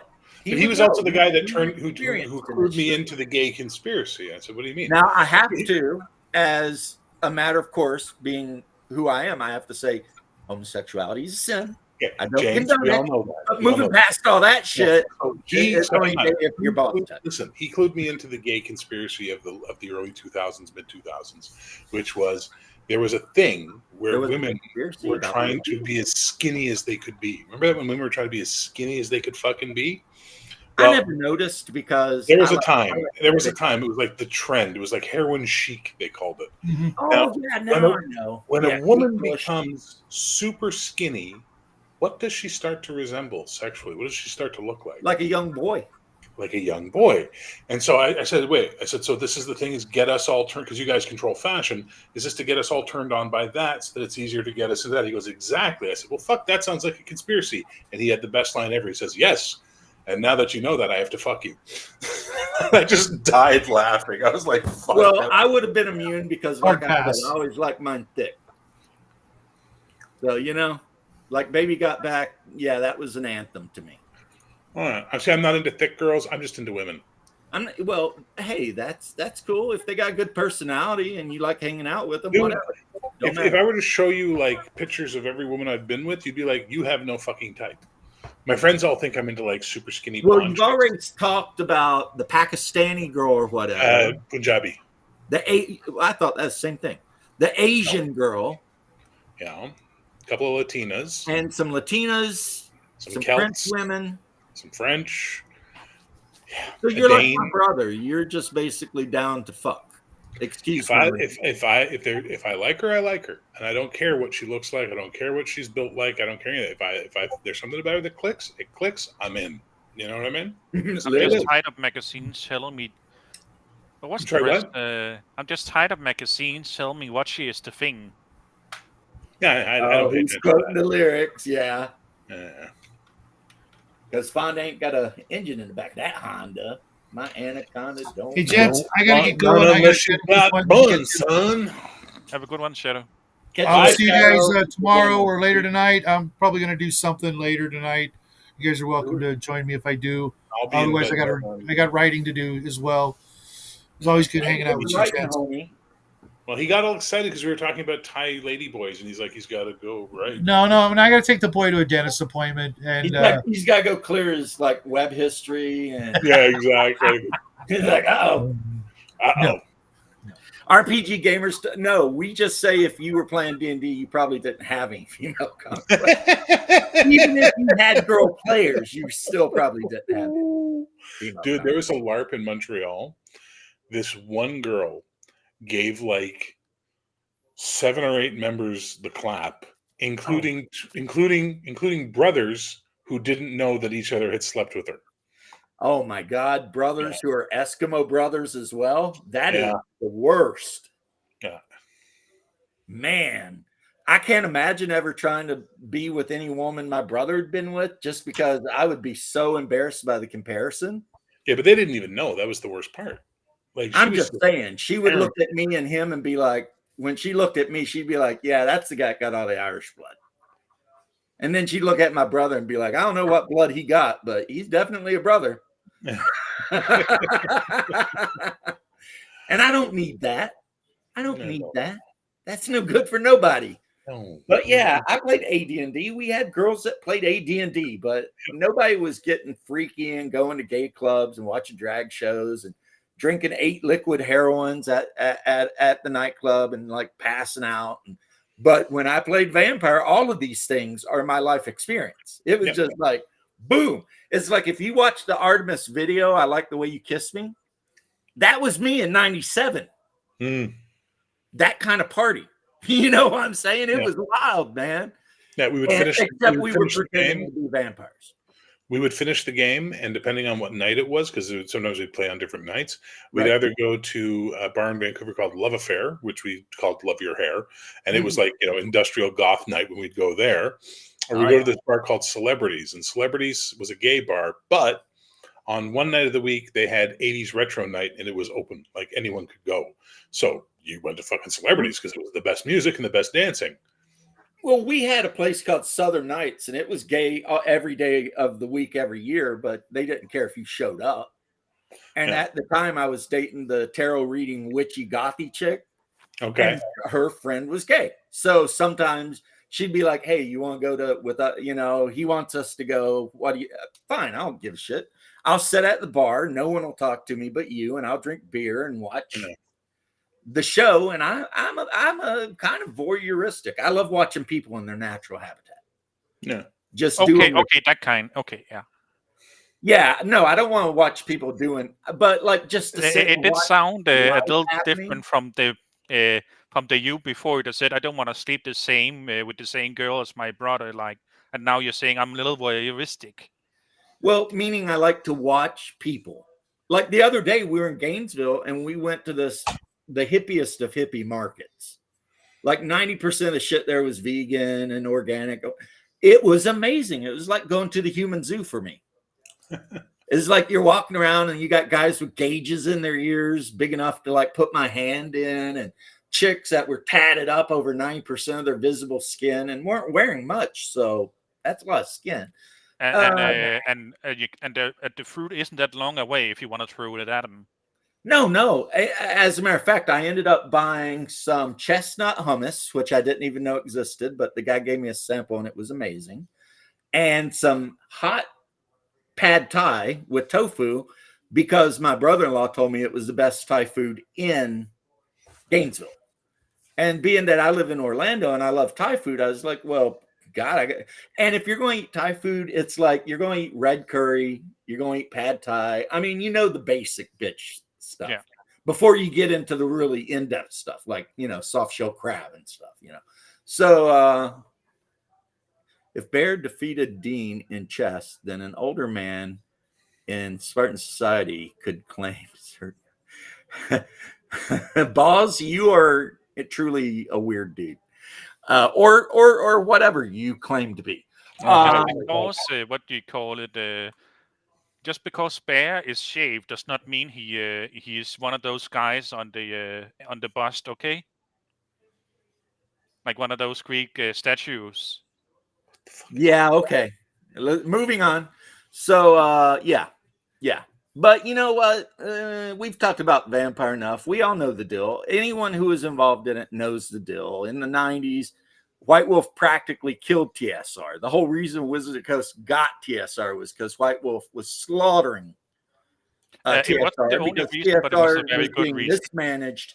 It decided it didn't want to be edgy, but guess what? Role players like edgy. And then Vampire came out and was like, look, I'm so edgy, you could cut yourself just by being in a room with me. To be fair, paper cuts are very vicious. And women love vampires way more than dwarf warriors. I mean, it just is what it is, guys. And no, I have a priest. There is nothing sinful about pretending to be a vampire. As a matter of fact, the vampire I've been playing for years and years in our campaign is Orthodox Christian. And one of my contacts / the guys you have to visit to keep your humanity from dropping is an Orthodox priest who knows I'm a vampire.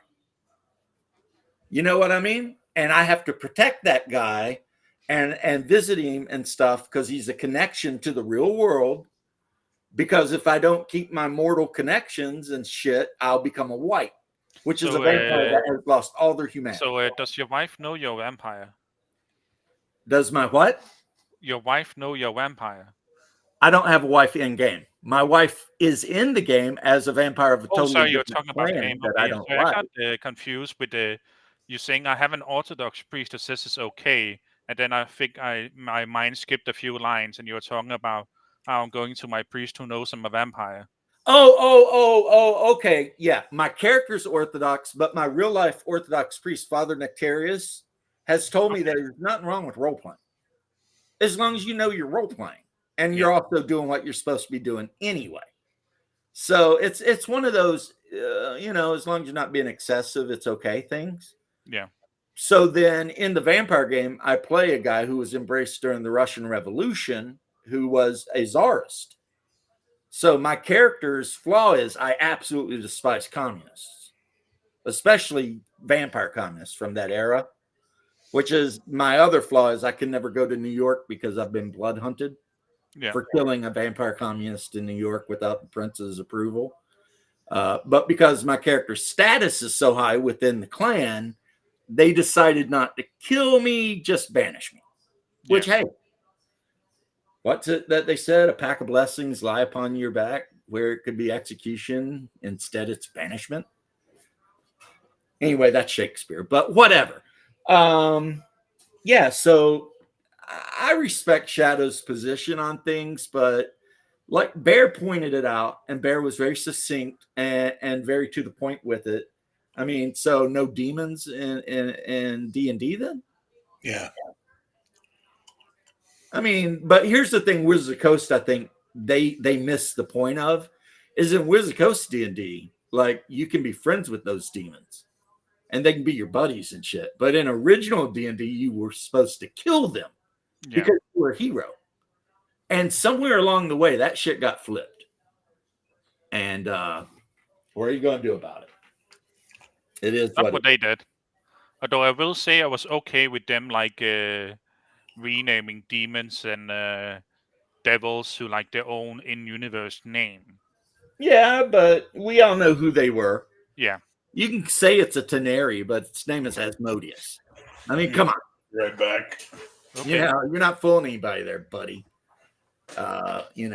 Especially not the old school players. We all knew, but then again, I mean, I have people at my table.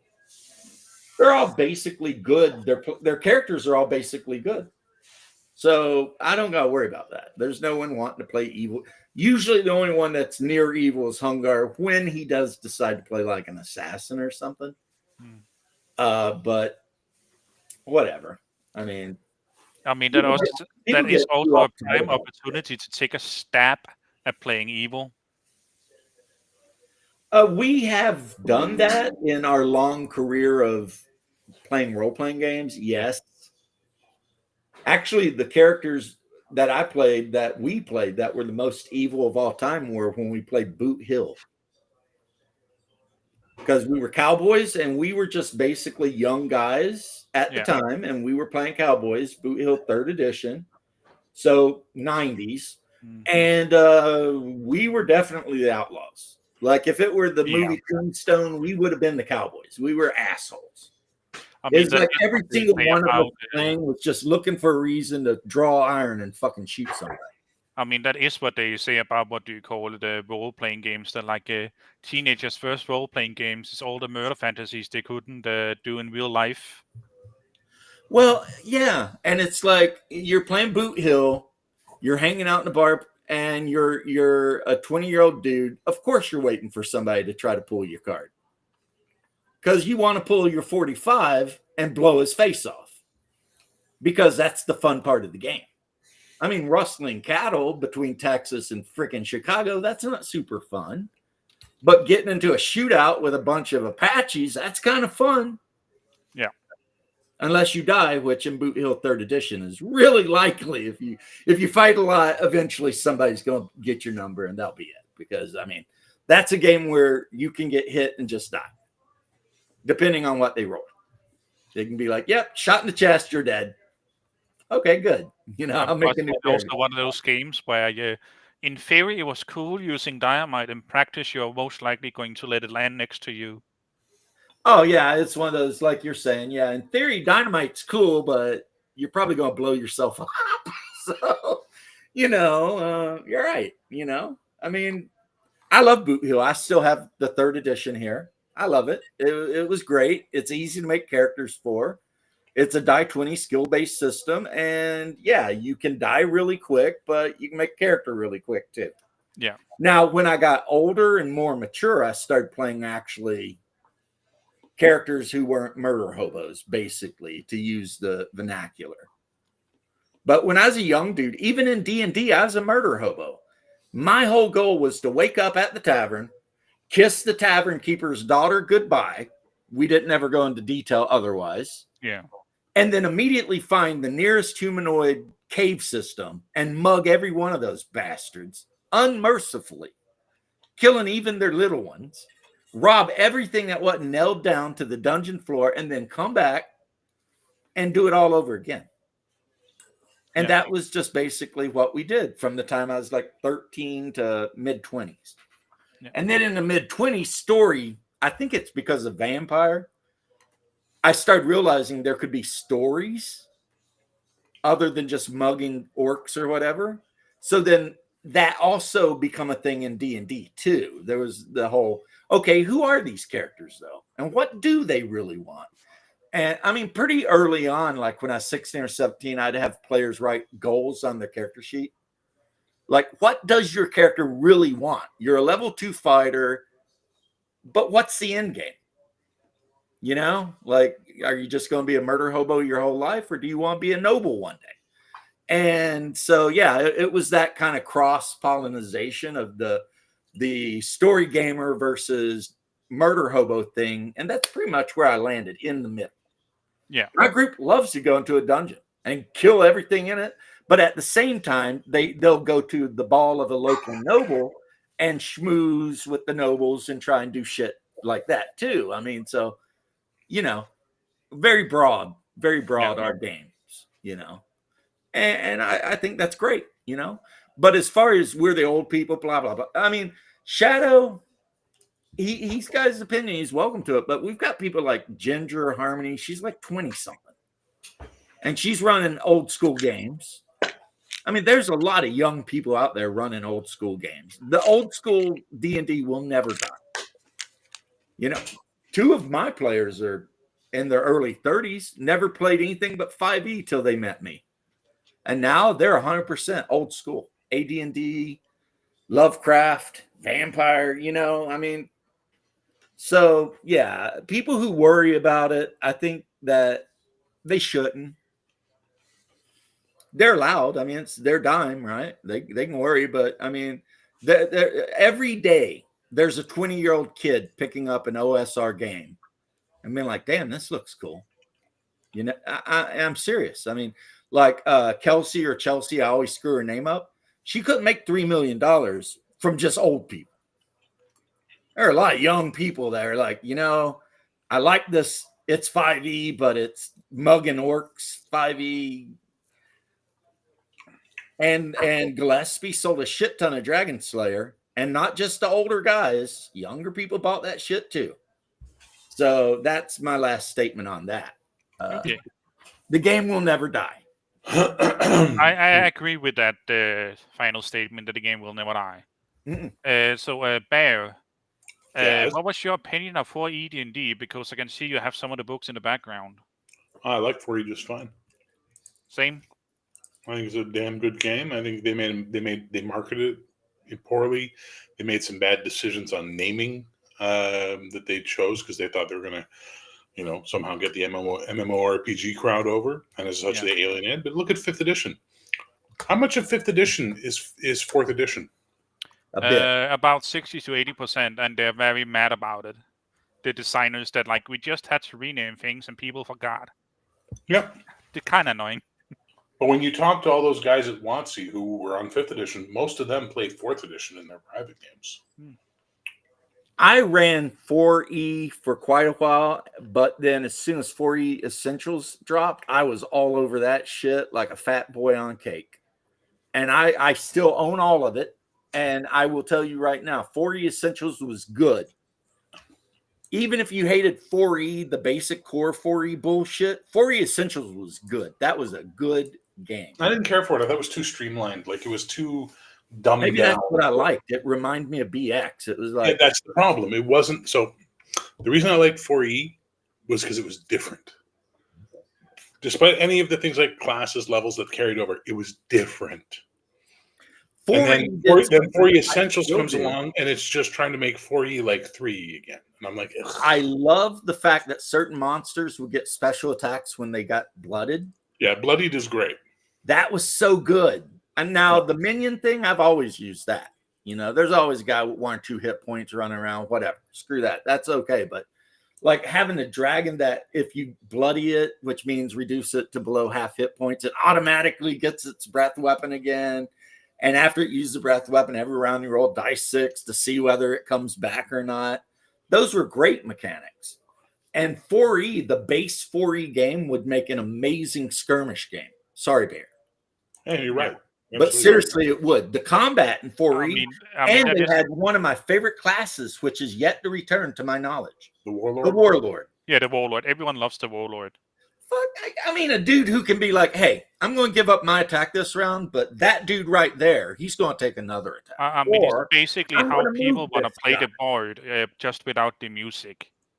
Yeah, it's like, I'm going to tell this guy to move. I'm giving up my move, but he can move.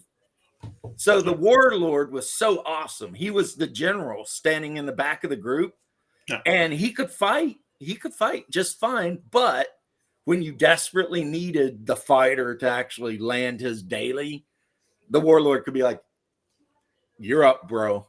Do the thing. Kill the mob. I mean, the Warlord was such a good character, and they just act like it never existed. Yeah, my opinion about 4E is, so I know one of the biggest problem was Hasbro wanted money. They wanted not just a stable source of money from D&D. Well, that hasn't changed. They kept wanted it to grow.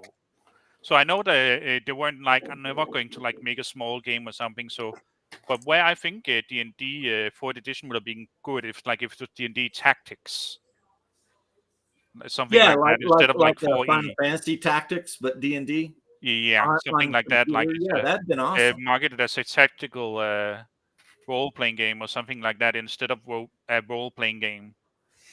Yeah, like the Ogre Battles computer game, but it's D&D characters going through a story. But then when you get into a fight, it's gridded. Yeah, that'd been amazing. But, you know, Wizard Coasts are idiots. Hasbro is ran by idiots. It's like they've had the opportunity to make shit tons more money than they've made, and they just never do it. Yeah.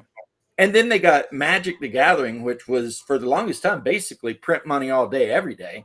And they pissed Magic players off so much that they're starting to lose money. It's like, how do you mess that up? That's a license to print cash. And the overhead on Magic is dirt cheap because it's printed in Denmark or somewhere like that. And literally, it's a pack of cards that you're selling for $4.25 American for a pack of cards. And you need a lot of cards. So, like when I was competitive in Type 2, say 10, 15 years ago, every release, I bought 4 boxes. And that would be at about $140 a box. Yeah. Just so I could make my competitive deck so that I could play in the tourneys, right? And it was like on a 3-month overlap. So those, and I was like a more moderate of the whales. I would have been like, I don't know, a beluga. There was some freaking sperm whales and blue whales out there. You know what I'm saying? Dropping $1,000 every release and shit. And it was just like, they got stupid with it. You know, it just got like, I will stand on this hill though. A lot of people hated the D&D Magic set. I liked it. I thought it was kind of cool being able to equip my elf whatever with like Black Razor or something. Yeah. You know, if you hit an George, enemy monster, George, I know you said with a few house rules, you can make any imaginary GM can like make a system great. Yes, but I'm not gonna challenge you to run Fatal. You don't want to read that. That's like the Necronomicon. If you read Fatal, you will lose sanity points. And I speak from experience. I still think Especially when you while get to the using part things where you like have to measure your characters like anal diameter and shit like this, capacities Yeah. and stuff. It's like, no. Whoever wrote this book, I hope is on a list. I mean, I Like, still the think one of FBI the more needs to be amusing things watching that, this. like, he released a second edition of it, and one of the things he took out was a magic item that basically makes you the caricature of a Jewish person. That's one of the items he removed because that was apparently too far, and not all the other. Yeah, that Okay, that is was the also one too thing far, that- but like there was a lot of other things you could also have removed. Cymberum was pretty horrible.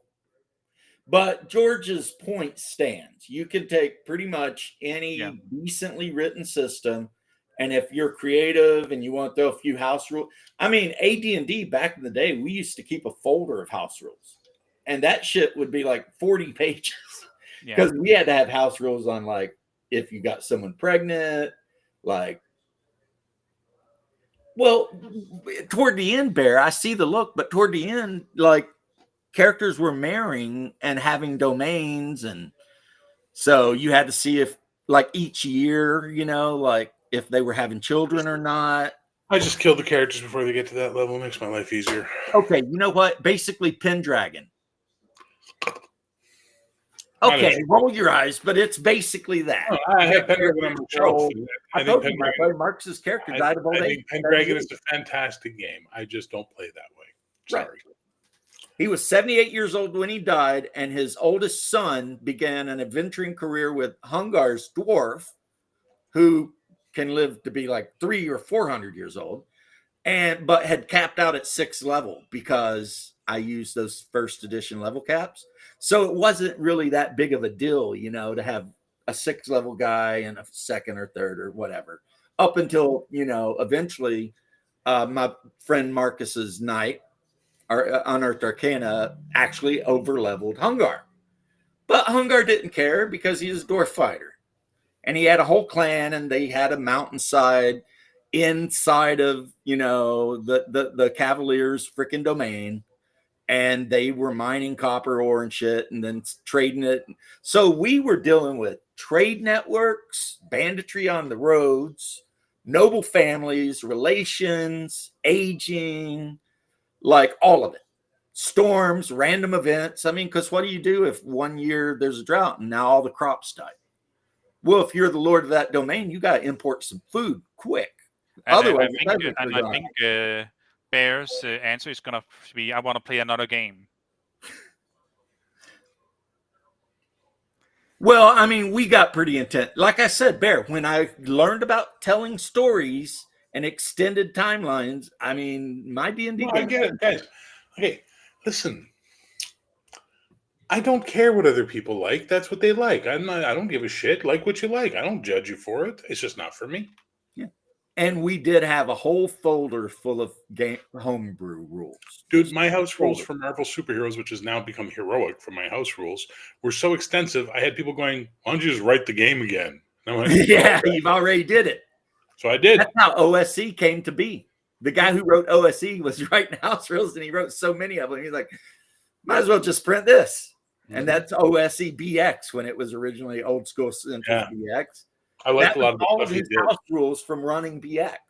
Yeah, when he had those the BX Fighter, the BX Thief, and all that. There was some great stuff in there that he didn't bring back. I'm like, why didn't you bring that Now back? you got to buy them on eBay, and they're very expensive. I don't think you can even download them. So I have the PDFs. I'm good. You're good. Well, it's been about 3 hours, and I promised my wife I'd do some chores, wipe out our cold bag from the trip, and blah blah blah, because we did just get home last night, and so there's a lot of stuff around the house I'm responsible for, and I'm going to get to it. But you know what? It's been pretty good. We actually talked James, about I have a games question mostly. before we head out, and this is a short one. Okay. I don't have the original Dungeon Master's guidebook for AD&D. Would you recommend I get that as a reprint or Osric? Oh, the original. Okay. 100% the original. But I would also say if you have the money, get the original Dungeon Master's Guide and read it, even though it's written in Gygaxian. Hi, Gygaxian. Right. But then when you're running the game at your table, keep a copy of the really cheap softbound Osric 2.2 nearby. Yeah. Because Osric 2.2 will clarify parts of AD&D where there seem to be contradictions that maybe they're not, but I don't understand Gygax's mind enough to know what the hell he was thinking. So that's what Osric does. It's a great reference for playing AD&D First Edition. Okay. And also, don't let people talk you out of eventually getting the Wilderness and Dungeoneer Survival Guide. They're both amazing. And the third greatest one's AD&D amazing. book ever created, Unearthed Arcana. Unearthed Arcana is great, and I would say Manual of the Planes for First Edition AD&D. The one that had the big ethereal thing. I mean, that was such a great book. But other than that, yeah, that's all you need. The 3 books, and if you want those other books, you don't even need them. You know. Listen, if And you you get can run all AD&D forever. Monster Manual, PHB, DMG, Fiend Folio, Deities and Demigods, Monster Manual 2. I mean, Monster you can Manual go on and 2, on. Dungeon Survival Guide, Wilderness.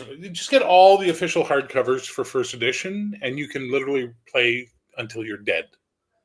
You don't even need all of them. If you get, You the could free, just do you can anything play you it. want. I mean, you could just play in a tavern, but you could go to space. I hear it's great. You could do that. AD&D, it's the best ever. Like no one AD&D, ever it's saw advanced. before. It's advanced, which means it's better. That's what they tell me. That's what they tell me. Yeah, you're good at that. So yeah, your question, I hope we answered it. You did. I used to You're have welcome to wrap videos things that up talked now. about this before I deleted them all, where I said I think every gamer should read the DMG First Edition. Just because no matter what game you're playing, there are so much shit in there you could use. Because there's weird tables where it's like, what kind of gemstone did you find? Well, this bastard's got a chart. What kind of hookers are there on the corner? Well, apparently there's like 50 different types. And he's got a chart for it. You know, do plants have magical qualities? Well, guess what? They could. He's got a chart for it. Yeah. So you could be playing Traveler and using charts from the AD&D First Edition DMG. It's just like that, you know? Yeah. So we'll end it with that. Yeah. It's everyone should read it, I think. But, you know, I'll still believe in an invisible Sky Daddy. So, you know, do with it as you will. Later, Peace and love, guys. It's been an honor.